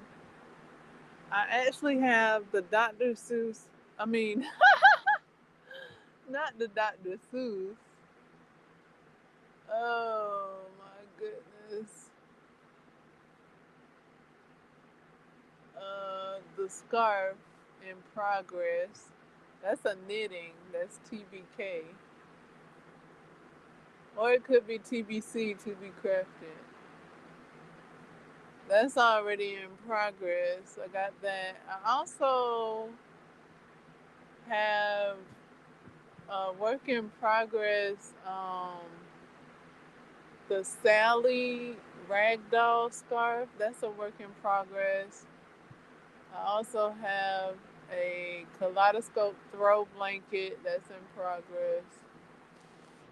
I also have a skirt that's in progress. And I have the patchwork jacket that's in progress.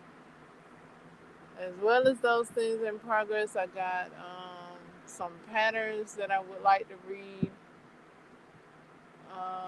that I got from I Bring It Every Day, and create those patterns.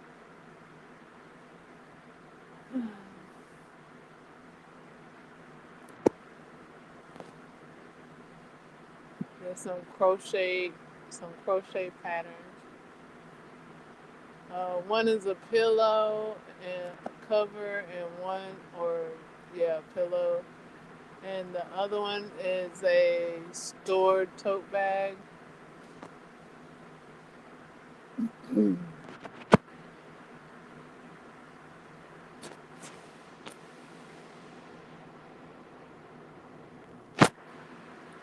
So those are on my list of things to make and create.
Also buttons, buttons, buttons, buttons.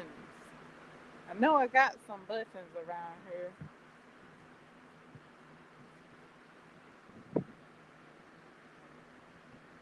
I just saw them not too long ago.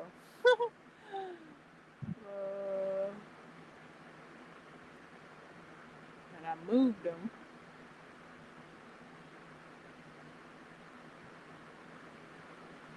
from where they were. All it is two buttons. Two buttons.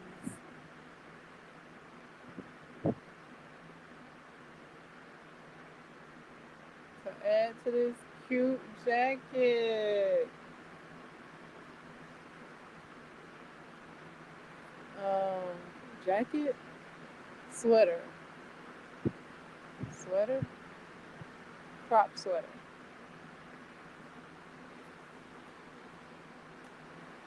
Ugh.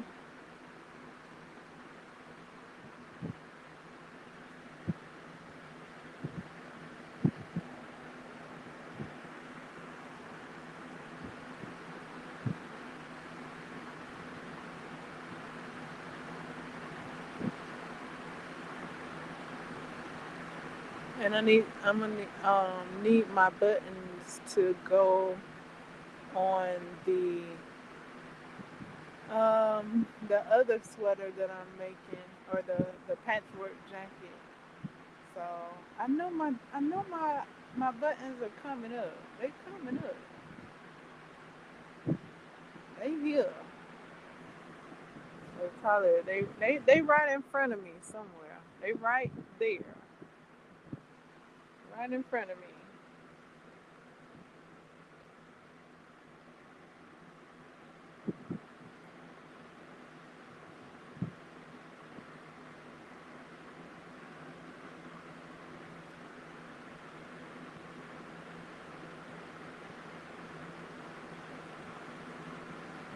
You know what? Let me look, cause I probably got some buttons right behind me. Hold on. Instead of looking for the ones in front of me, I think I got some behind me.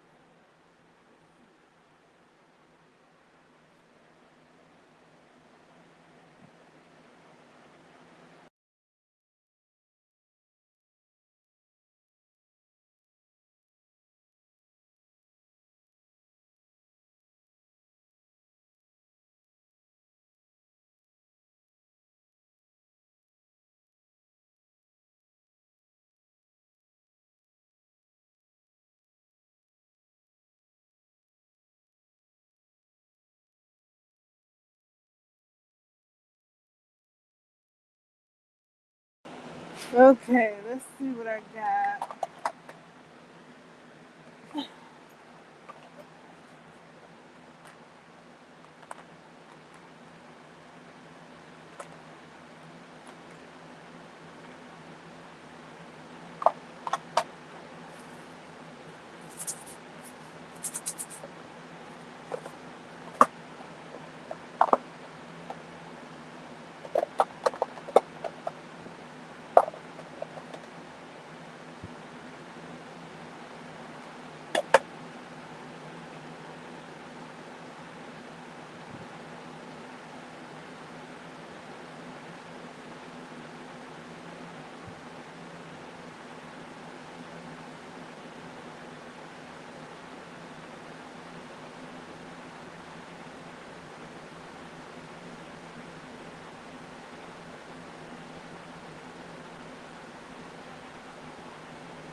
Guess I moved all my buttons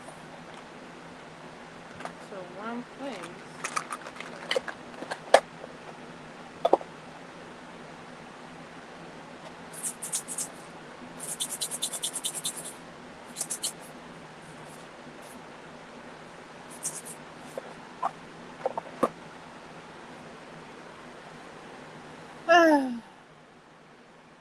Okay, so the buttons are in front of me somewhere.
Okay, that's a good thing. So I know the location of the buttons.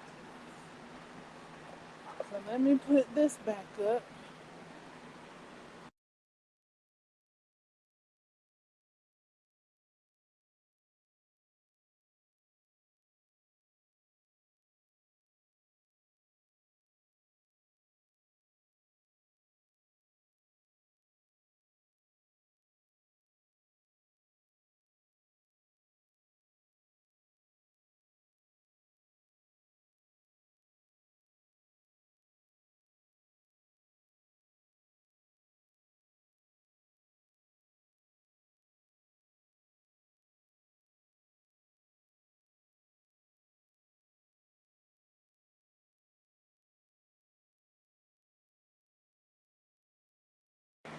Alrighty. Now let's put away buttons are in front of me.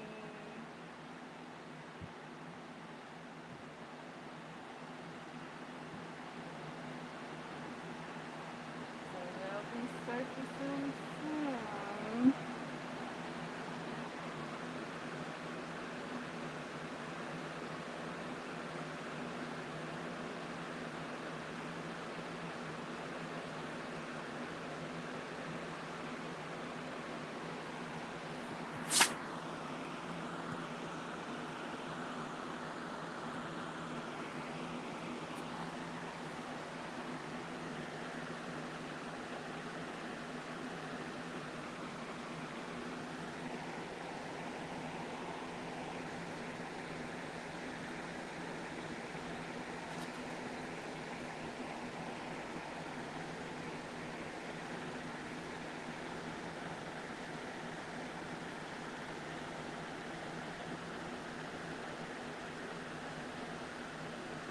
Oh my goodness.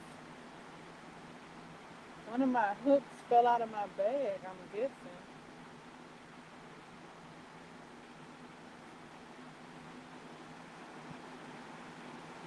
One of my hooks fell out of my bag and onto the floor. Ah,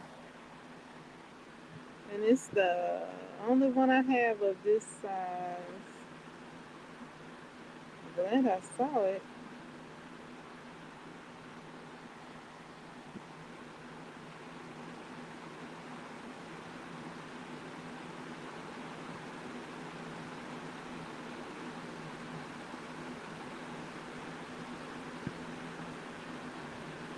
Wow.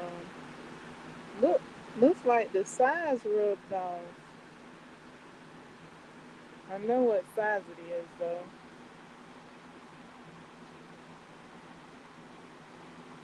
It's the only hook I have of this size. I know roundabout what size it is.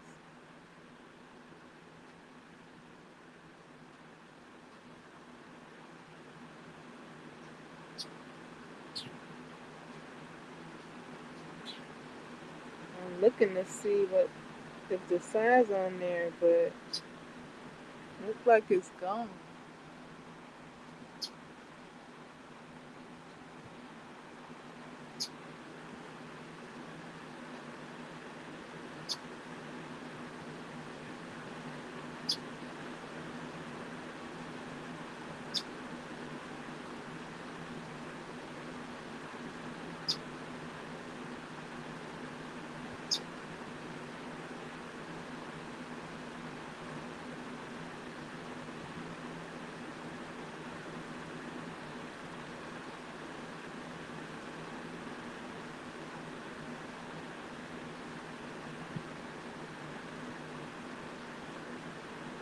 If if the size was there in the first place,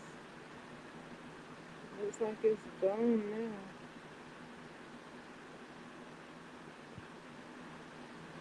I'm looking and looking. I'm not seeing the size. Look like it should have been down at the tip, but it's not there. At the moment, I can't tell.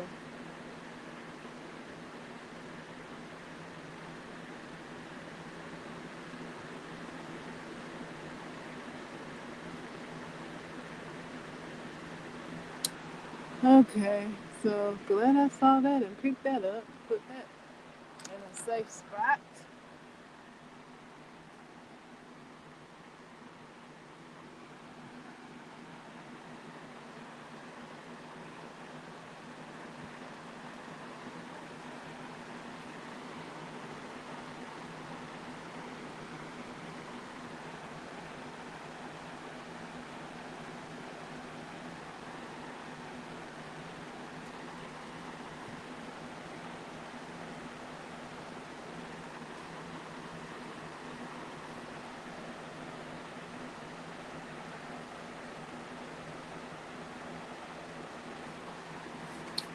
I wouldn't mind using my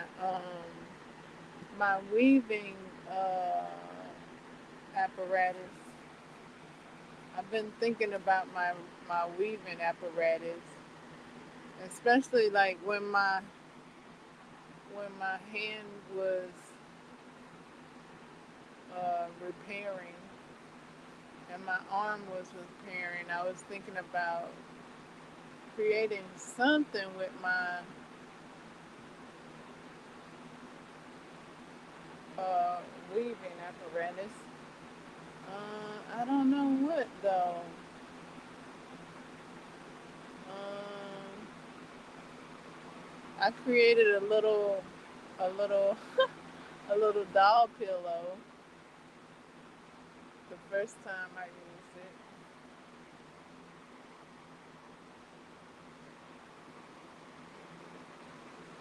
And can you sew two of those things together? Like if I make one something another a certain length, can I make another something another and then sew it together? Because instead of doing that, I've seen people have two of the weaving apparatuses, two or three or four, and they'll connect them because they're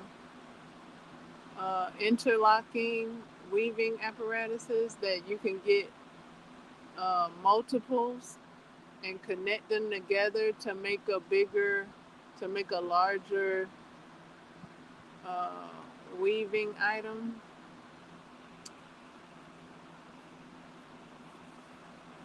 So I didn't get multiples. I only got one.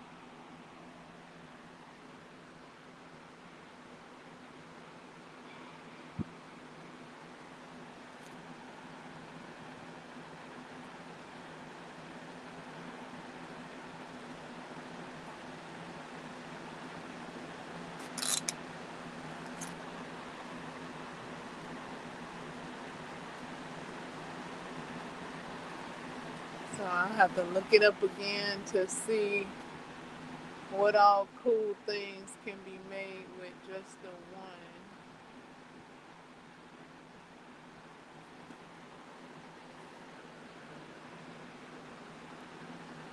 I also have the kitty pom pom kit that I'm wait. I don't know why I'm waiting, but yeah, the kitty pom pom kit is on the TBR list. I took it down to create with it, and I even opened it up and started reading the instructions. That's kind of the reason why I haven't attempted it, because it has specific instructions to follow to create the kitties.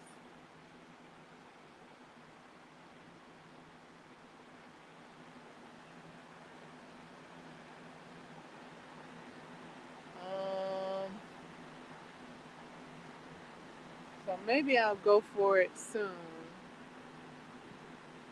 Since I did go for the crop sweater, woo! I went for the crop sweater, and I made it. It was my first time seaming up a sleeve and connecting the sleeves. I used to look at people and be like, "Why are you doing that? Like,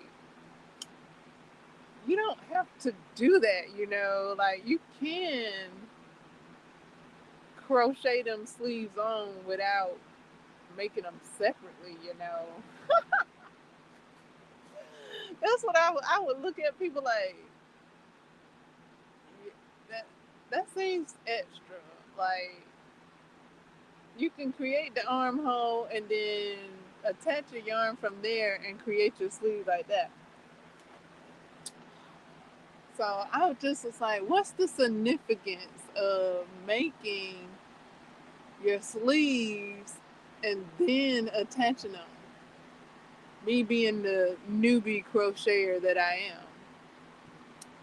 And with this sweater, with this crop sweater, I learned that um, there's different ways to create the sleeve. So the sleeve wasn't just a cylindrical. It wasn't just a cylindrical tube. It was a tailor. It was tailored. It's a tailored tube. So in the way that I was talking about making the sleeve was cylindrical, a cylindrical tube. But the way that Little John's Yarn's crop sweater is created, it's a tailored uh, sleeve, and Hallelujah is tailored and not like what I'm talking about. So Hallelujah for the tapered sleeve, and making the sleeves separate and then seaming them together and then adding them to the body of the work. It's it's a pretty cool thing to see come together. I like seeing it come together. Uh, it was nothing to it. Just I just lined it up how Little John Sean said to get lined it up, and it I did that perfectly, perfectly, okay, perfectly. So yeah, that was my first sweater that I did that with.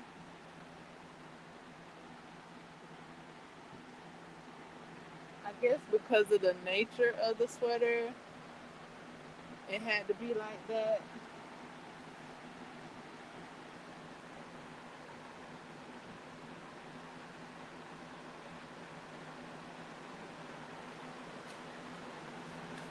So I didn't mind. I was able to follow Little John's Yarn's instructions.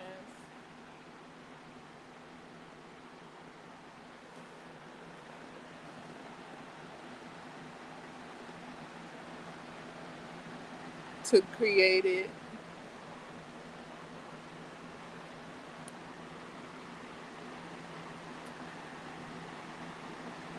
Learned something new. I learned a new skill. How to say new skill unlocked. I learned I can do it.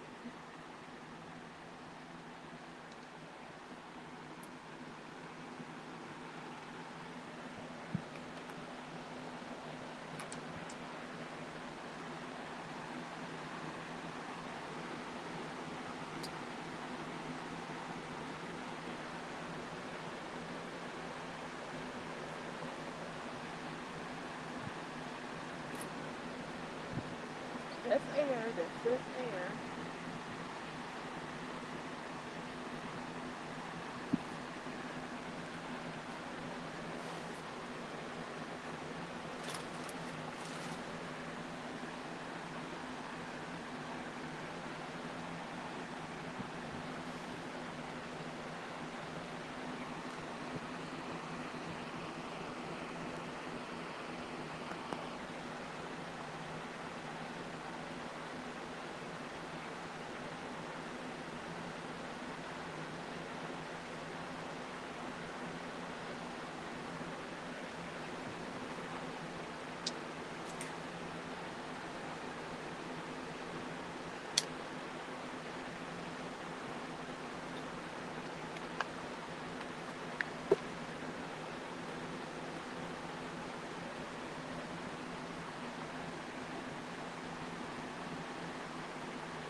Learned I could follow a whole new pattern because that pattern, like the whole body had to be created and put together.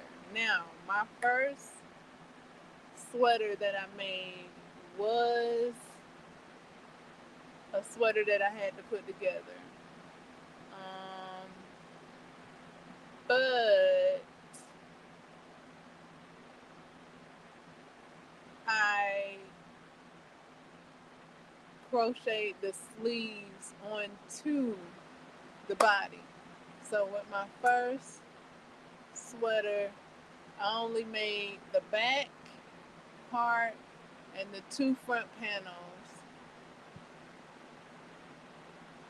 Seamed that all up, left armholes, and I built the armholes. I built the sleeves from the armholes to the down to the cuffs. That's how I did the first sweater I made.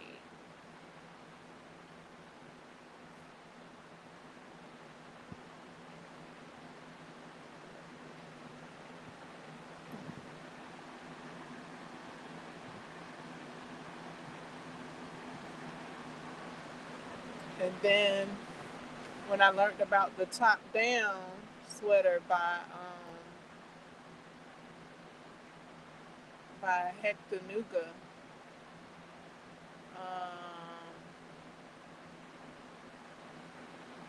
that sweater is a whole. You don't have to do the front and back panel. Uh, all of that is crocheted all together. And then when you finish the front and back panels, that's all together. No seaming, no putting it together. No, crocheting them separately. Then you crochet the sleeves onto each side of your armholes. So, love that pattern. Love it. I love that pattern so much. I've done a green one, a multicolor one, a pink one, and I was working on a summer one. It's in the process.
I was thinking of making another one of this crop sweater that I just made.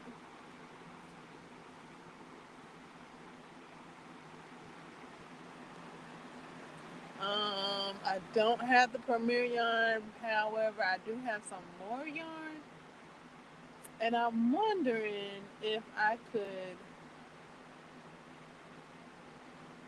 use that yarn. I'm thinking, and make totes. I want to make totes with this yarn, but I also wouldn't mind making a crop sweater with it.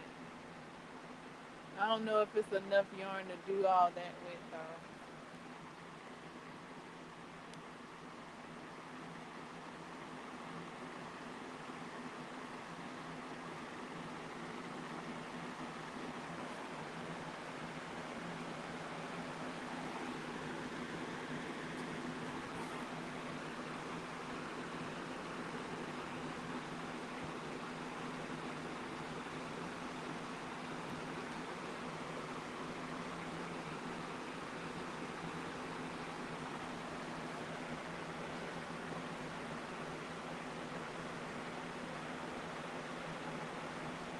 So maybe I have to make the crop sweater with something else, with a different yarn.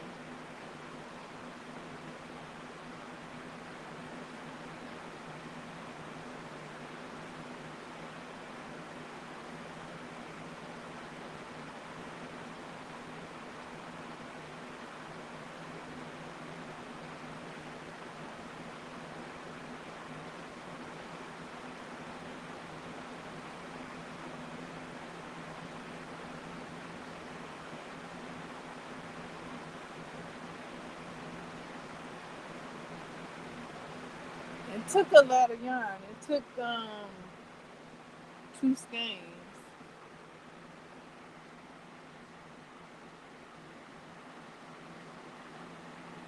I didn't I didn't check to see how much was in the first premiere in the premiere puzzle skein. I didn't check it and I didn't add it to my stash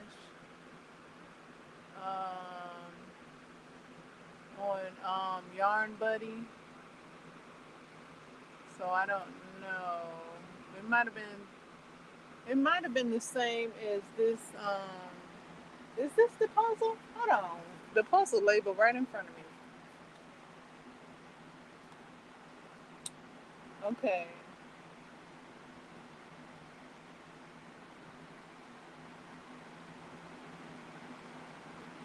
So I used up this game that was 328 yards. So I would need that plus another skein to make another sweater. I'm thinking it's coming together. It's coming together. If I have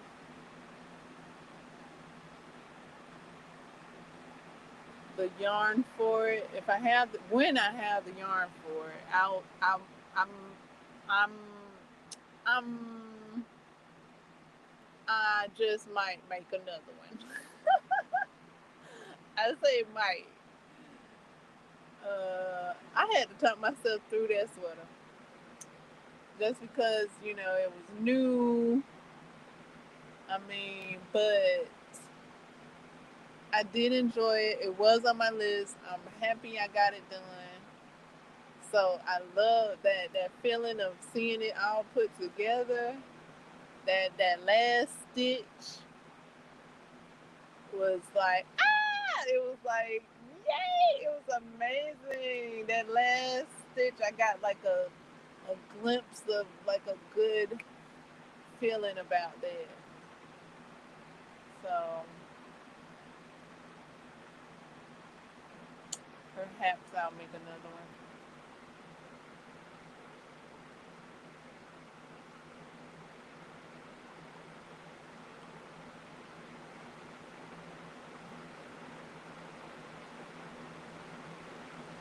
Perhaps I got some type of yarn. I want to say it's.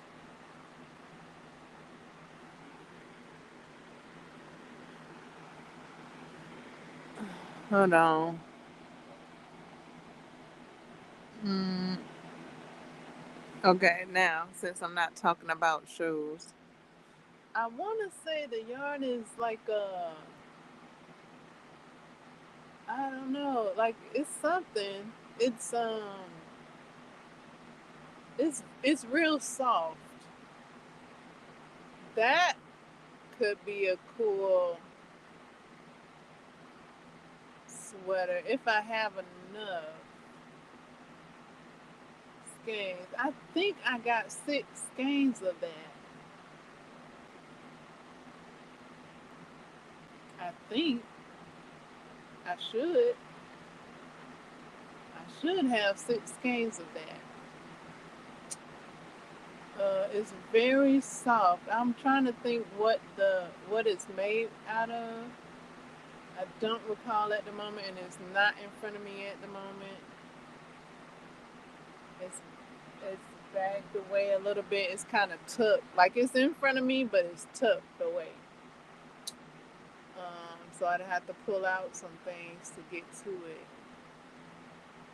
I'll have to see if that'll add up to the amount that I need. And they're small skeins though, so it might just be enough.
All right, so a lot of you haven't started watching the Quantum Leap show like I have, which is fine.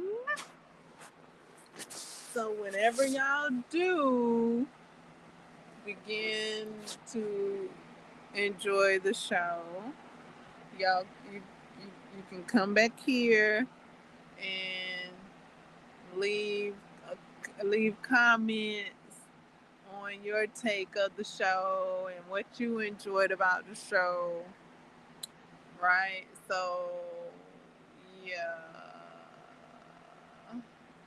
yeah, you can do that. Now I'm just thinking because I didn't number the live streams. I just put Quantum Leap spoilers in the description of of the live streams that I'm talking about Quantum Leap. Um, yeah. So it doesn't matter where you come in at. Just you can just chat about it in either one of the live streams. Um, at the moment, up to because I could label this one since I do know for sure what episodes I watched today. Now in the previous live streams I didn't make a note of what episodes I was watching, so I just kind of was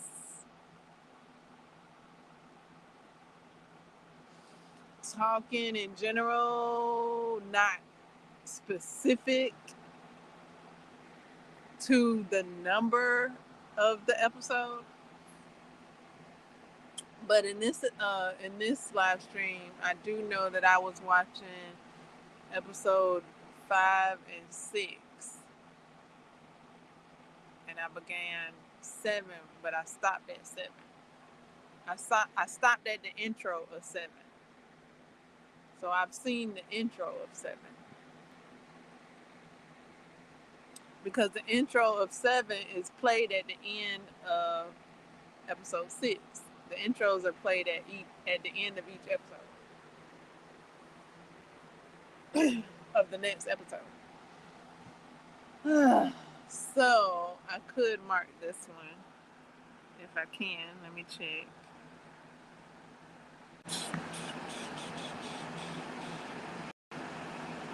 Okay, doesn't look like I can.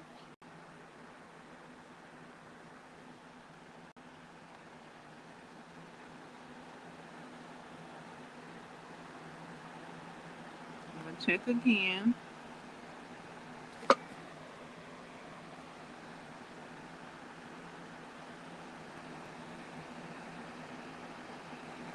Nope, not able to add that to the live stream from where I'm at right now. So, uh, yeah, just come in where you fit in.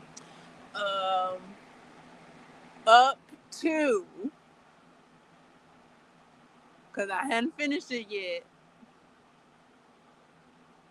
And then if you want to also come into the live streams after you've watched the episodes, that's fine too, because I do give spoilers because I'm expressing myself, trying to release all this angst and all this stuff that I just saw on this show. So I'm using this vlog to do that. So there are spoilers. Uh, yeah, you can watch it and then come in and then tap in and we can chat about it. So up to season 2, episode 6 right now.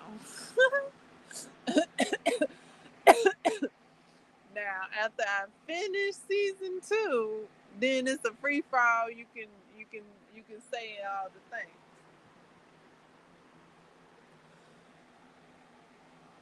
I'm only, saying up to what I've watched, okay? Up to episode 6 of season 2. That's where I'm at. You can say all the things up to that. Now,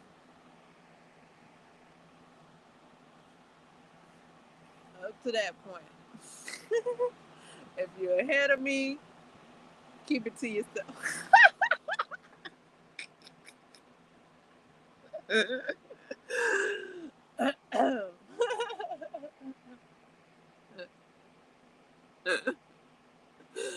um, yeah.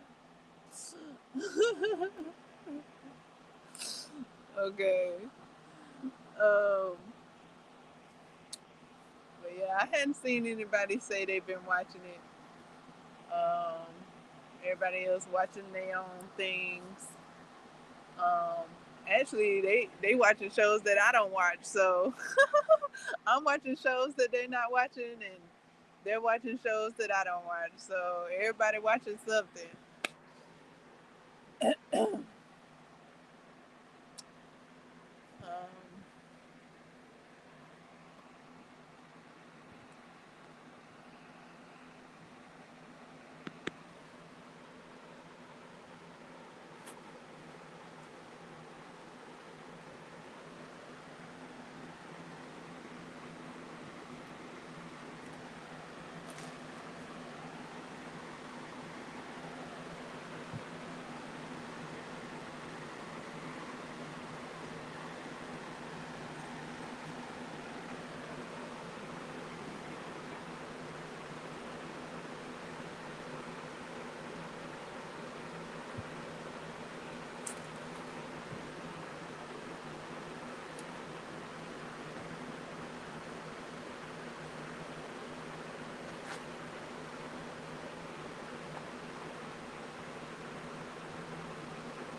so yeah, I'm kind of glad that the people that do first reactions that I watch, I'm kind of glad they're not watching this show so that I'm not hurried to watch it.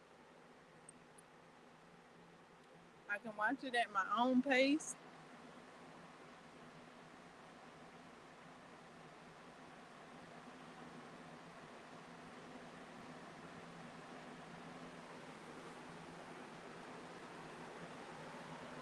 And take those breathers when I need it, during the episodes, after the episodes. So I during some episodes I take 1 or 2 breathers, maybe 3, whenever I need to pause during the episodes. So yeah, not no no none of the first time watchers that I watch have this have this show on their bingo cards at the moment. Now maybe they'll get into it later, but they're not on it right now, which is fine by me.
Hello there.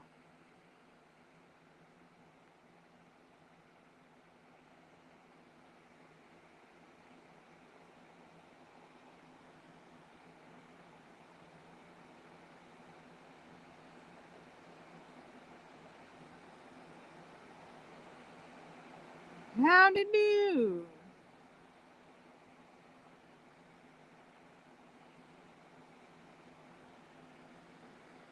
I didn't see you come in. Where is my phone? I've been straightening up a little bit,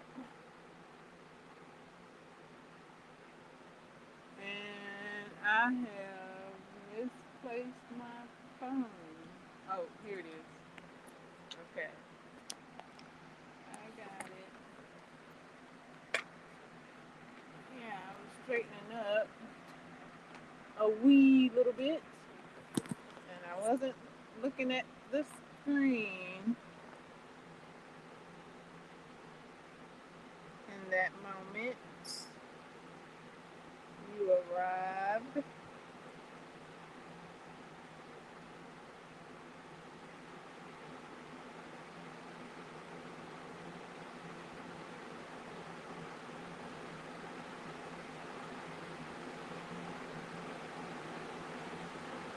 Thank you for showing up and saying something. All right, I'm back in the chat again.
Okay, only one thumbs up so far.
Can I get two thumbs up? Can I get two thumbs up?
Two thumbs up, please.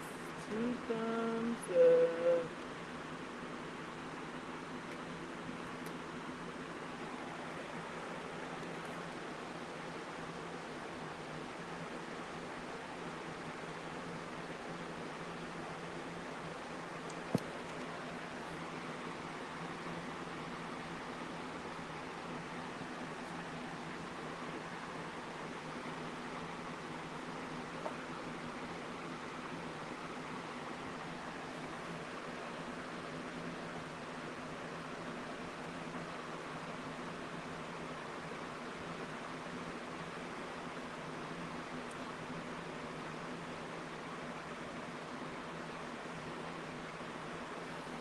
Okay, so I've been rewatching a watch along recap of recap, yeah, kind of sort of watch along of Twilight, and since what's her name, Bella? I think her name is Bella. Since Bella thinks that what's his name, Eric or Eden, what's his name, Eric? I think it's Eric. Since she thinks that Eric and Jacob are the only two males on the face of this earth,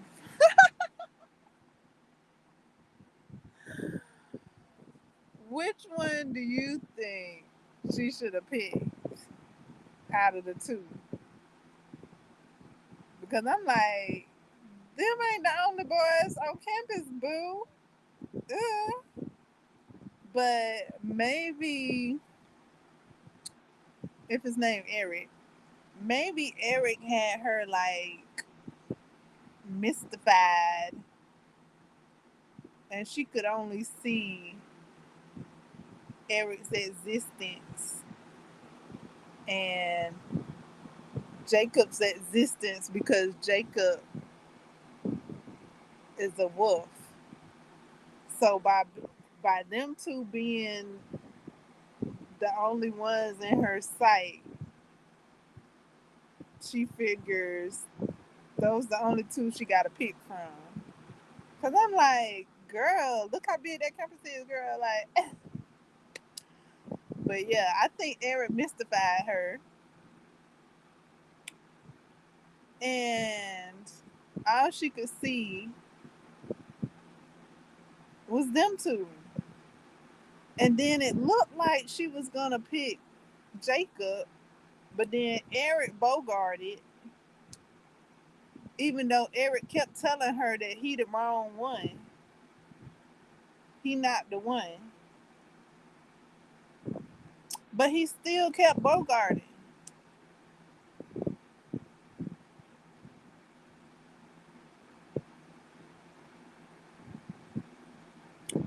And then to see that Eric used her body, yeah, used her body for her to be a host. Yuck. Ugh. Ugh.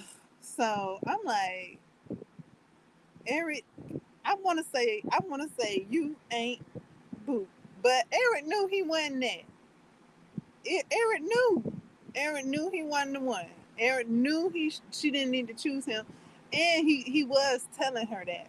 But he was telling her that seductively. He like, I'm not the one for you. And but I kind of think that maybe Eric kind of had like some type of like mind playing thing going on with Bella as the reason why Bella chose Eric instead of Jacob.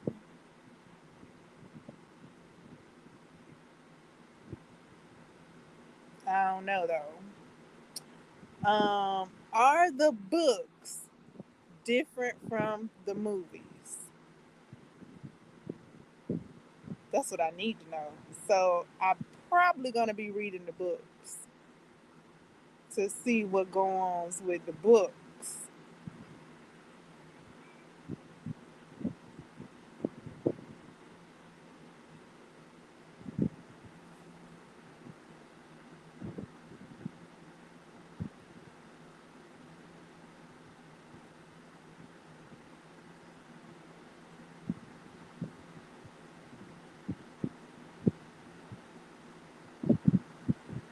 But it seemed like that pack of vampires seemed like that pack of vampires had their sights on Bella for the longest, and um, they was recruiting that girl to have they little vampire baby host, whatever, like had her to be the host for the baby. Ugh. But yeah, I don't know exactly because I mean it is a group of them, and then they do be getting together and talking. So they might have done planned that from the jump.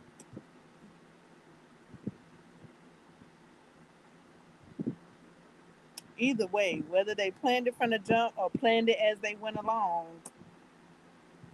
Okay, they used Bella.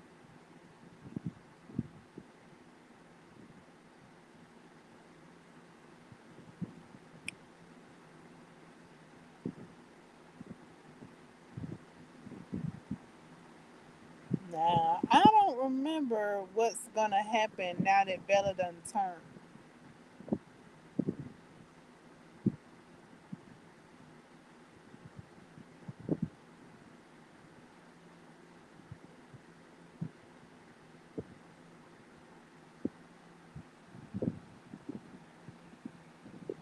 So I'll be tuning in to the watch along to see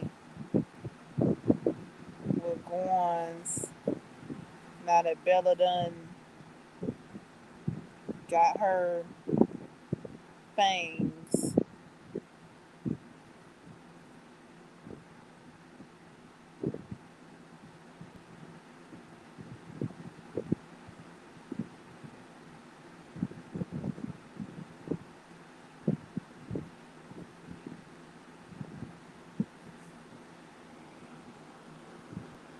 I do think the book is on my TBR.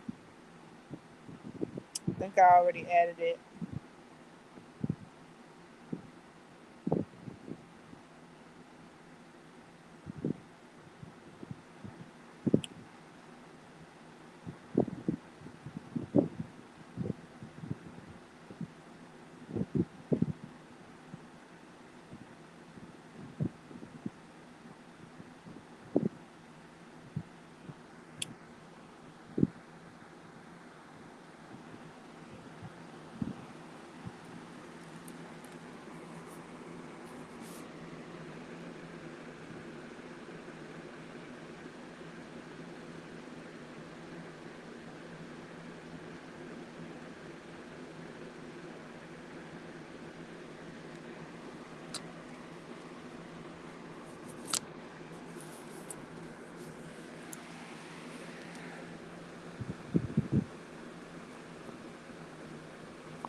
Okay, book one is on hold.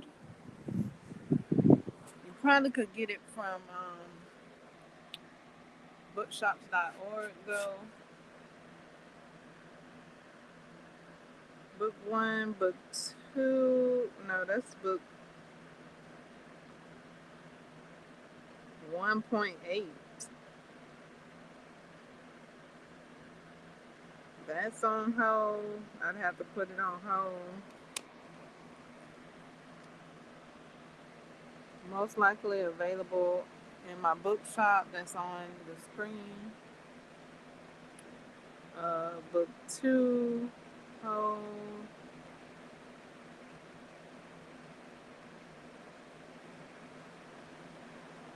Book 3, hold. And book 3.5, I have to request that one. Book 4, hold.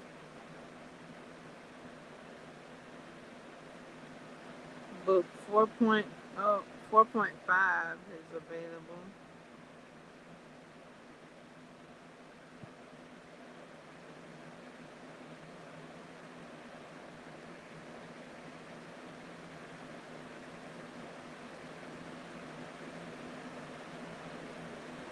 Okay, book 4.5 is available. Book 5, put a hold on that one. And book 5.5.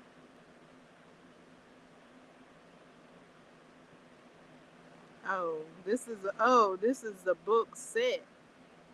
I can request the book set. That's 1 through 5. 1 through 5 plus 1.5 through 3.5.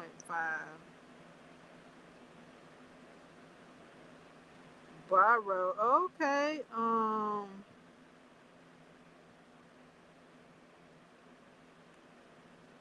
Look like I can borrow 1 and 2 in a set.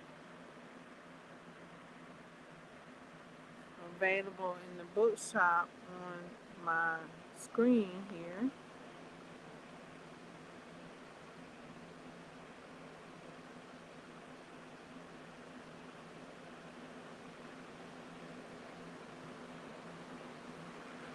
Okay, so 1 and 2 and 4, 5 on this thingy. Let me check my other sources.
Okay, I gotta make sure I'm looking at the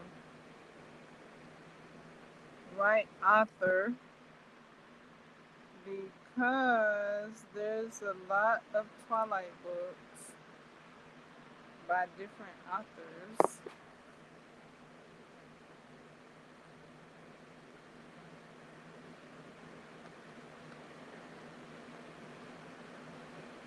Okay, Stephanie Meyer. Stephanie.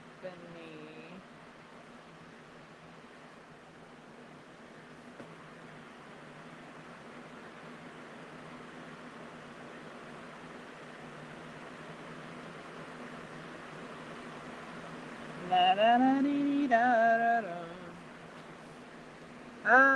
Okay, here she go. Okay. First book available. Now let me check the series.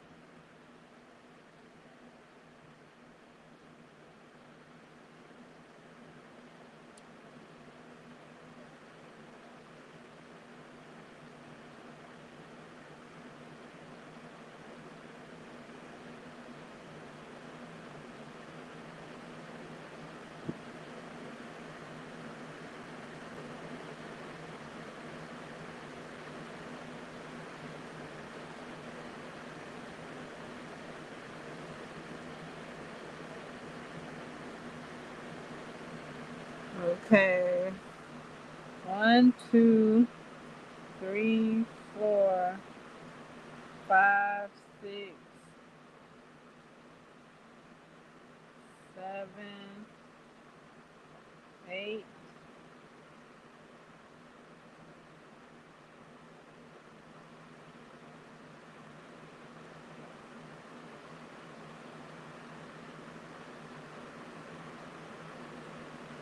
So was that about 8 that I had counted the first time?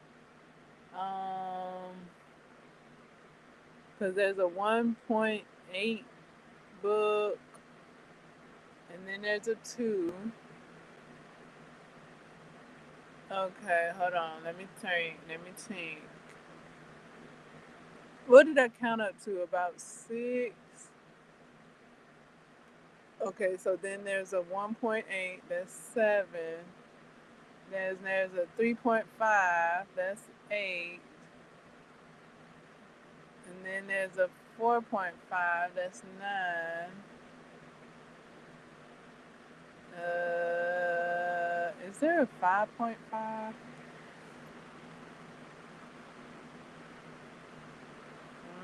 2, 3, 4, 5, 6, 7, 8. I got 8 of the books right here.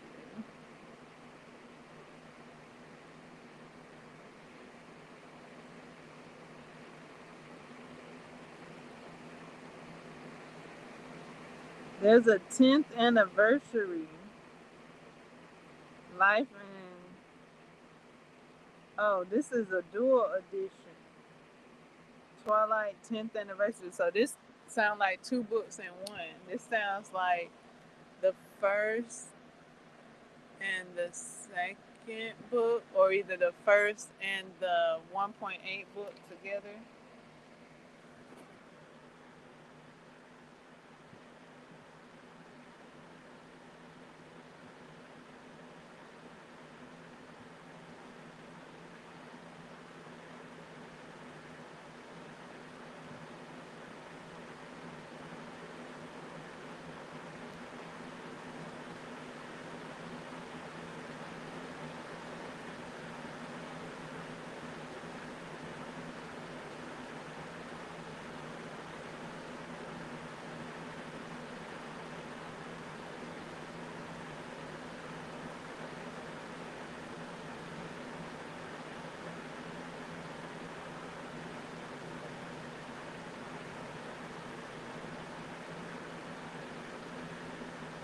A reenactment. Hold on.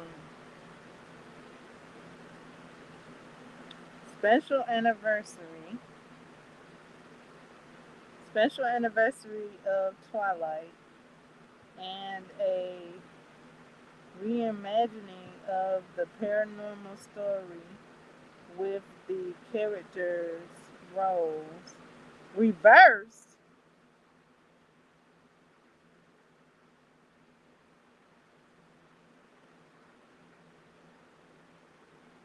When the ordinary Buford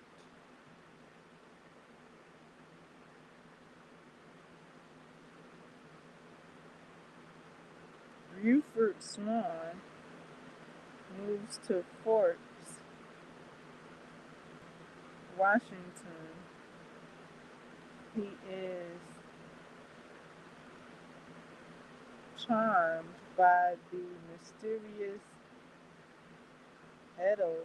Ed, Edith. Is that how you say Edith? Edythe. Curl.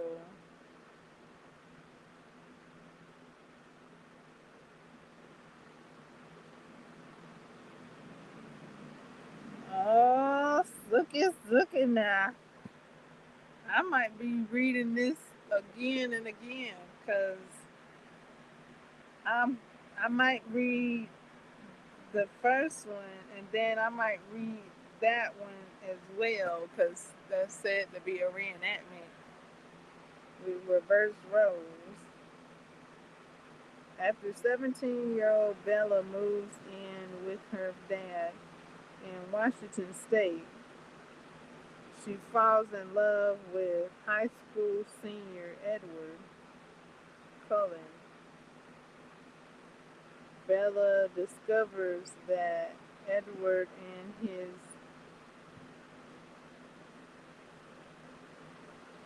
adoptive clan are vampires, though they feast on wildlife rather than humans. Bella is still in danger for. Okay. Okay. Yeah, so she meet him. He not even a high school student, but he is a high school student. Ugh. I'm like, girl, look somewhere else, girl. This I think Edward had her in a trance because you know how vampires can have people in a trance and talk to them in their head, talk to them in their mind, and have them floating on air towards them. I think Edward did that to Bella. Ah, yeah, he did. I think he did.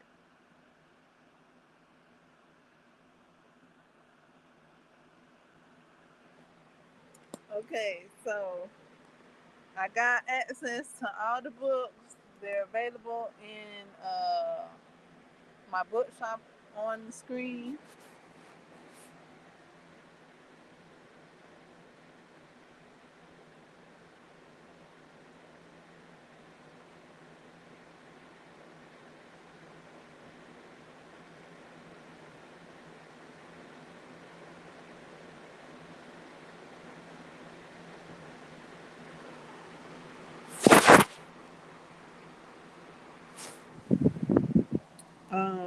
That the one that's reimaginary with the Rose Reverse, that one piqued my interest because I'm like, huh? Say word. So I'll be reading that one.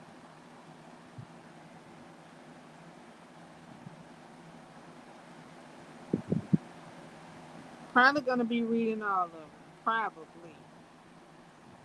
Probably. We'll see. I have started some series that I haven't completed yet. Okay, I'm just throw that out there. Yeah. Whatever. I'll finish them perhaps.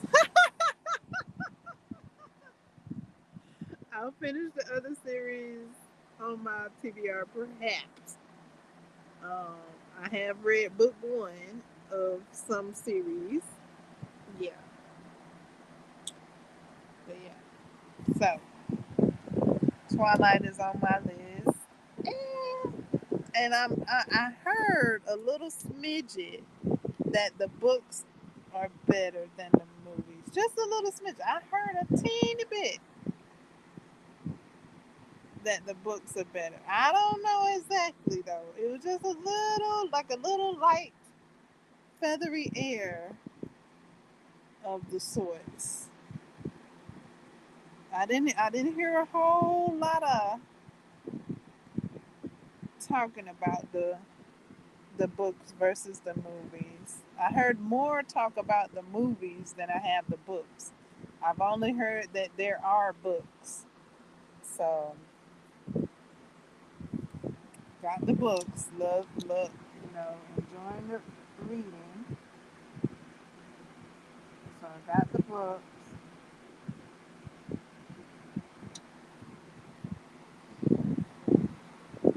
And I've seen what I've seen with the movies. I haven't seen the movies all the way through firsthand. I've only seen the movies through watch alongs.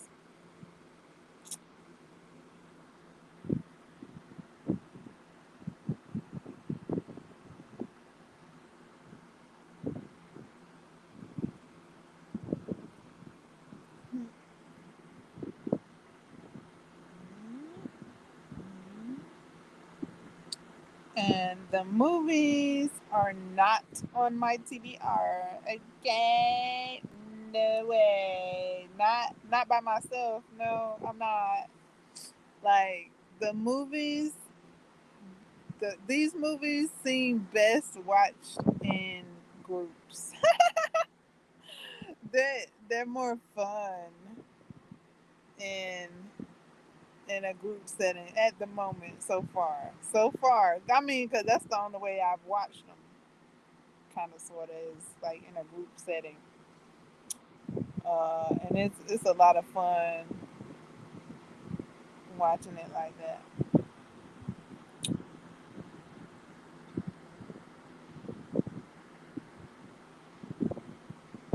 with these movies.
Did Bella have the option of leaving both Edward and Jacob alone? Did she have that option of just leaving them alone, like leave them alone, let them be, go on to your class, girl, like get to class? Did she have that option to leave them alone, or was she forever stuck with the option of choosing one of them?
There was a moment when I was watching the show and I was like, just, just go to class, girl.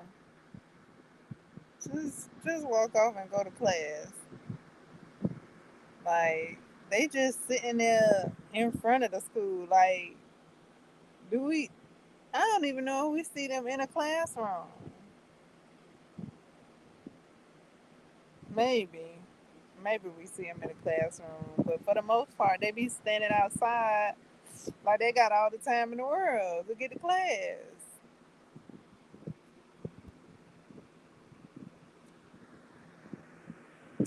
Edward and his crew.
I guess they recruited her. They recruited Bella because like they was after Bella. Edward and his crew, and then Jacob because Bella was new.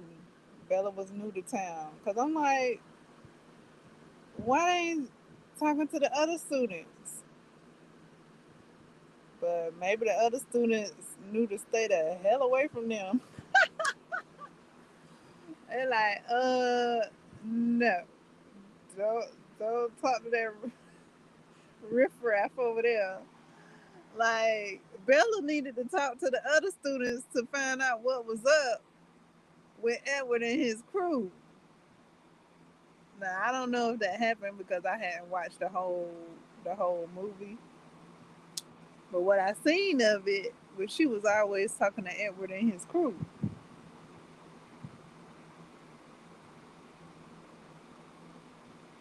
It was either Edward and his crew or Jacob.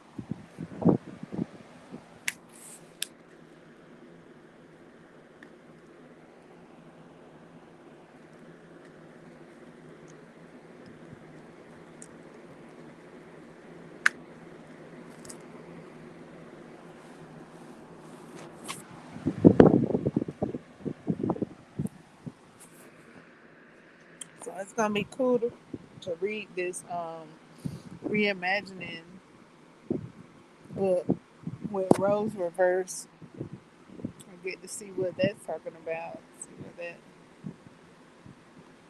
whoa. See what that oof.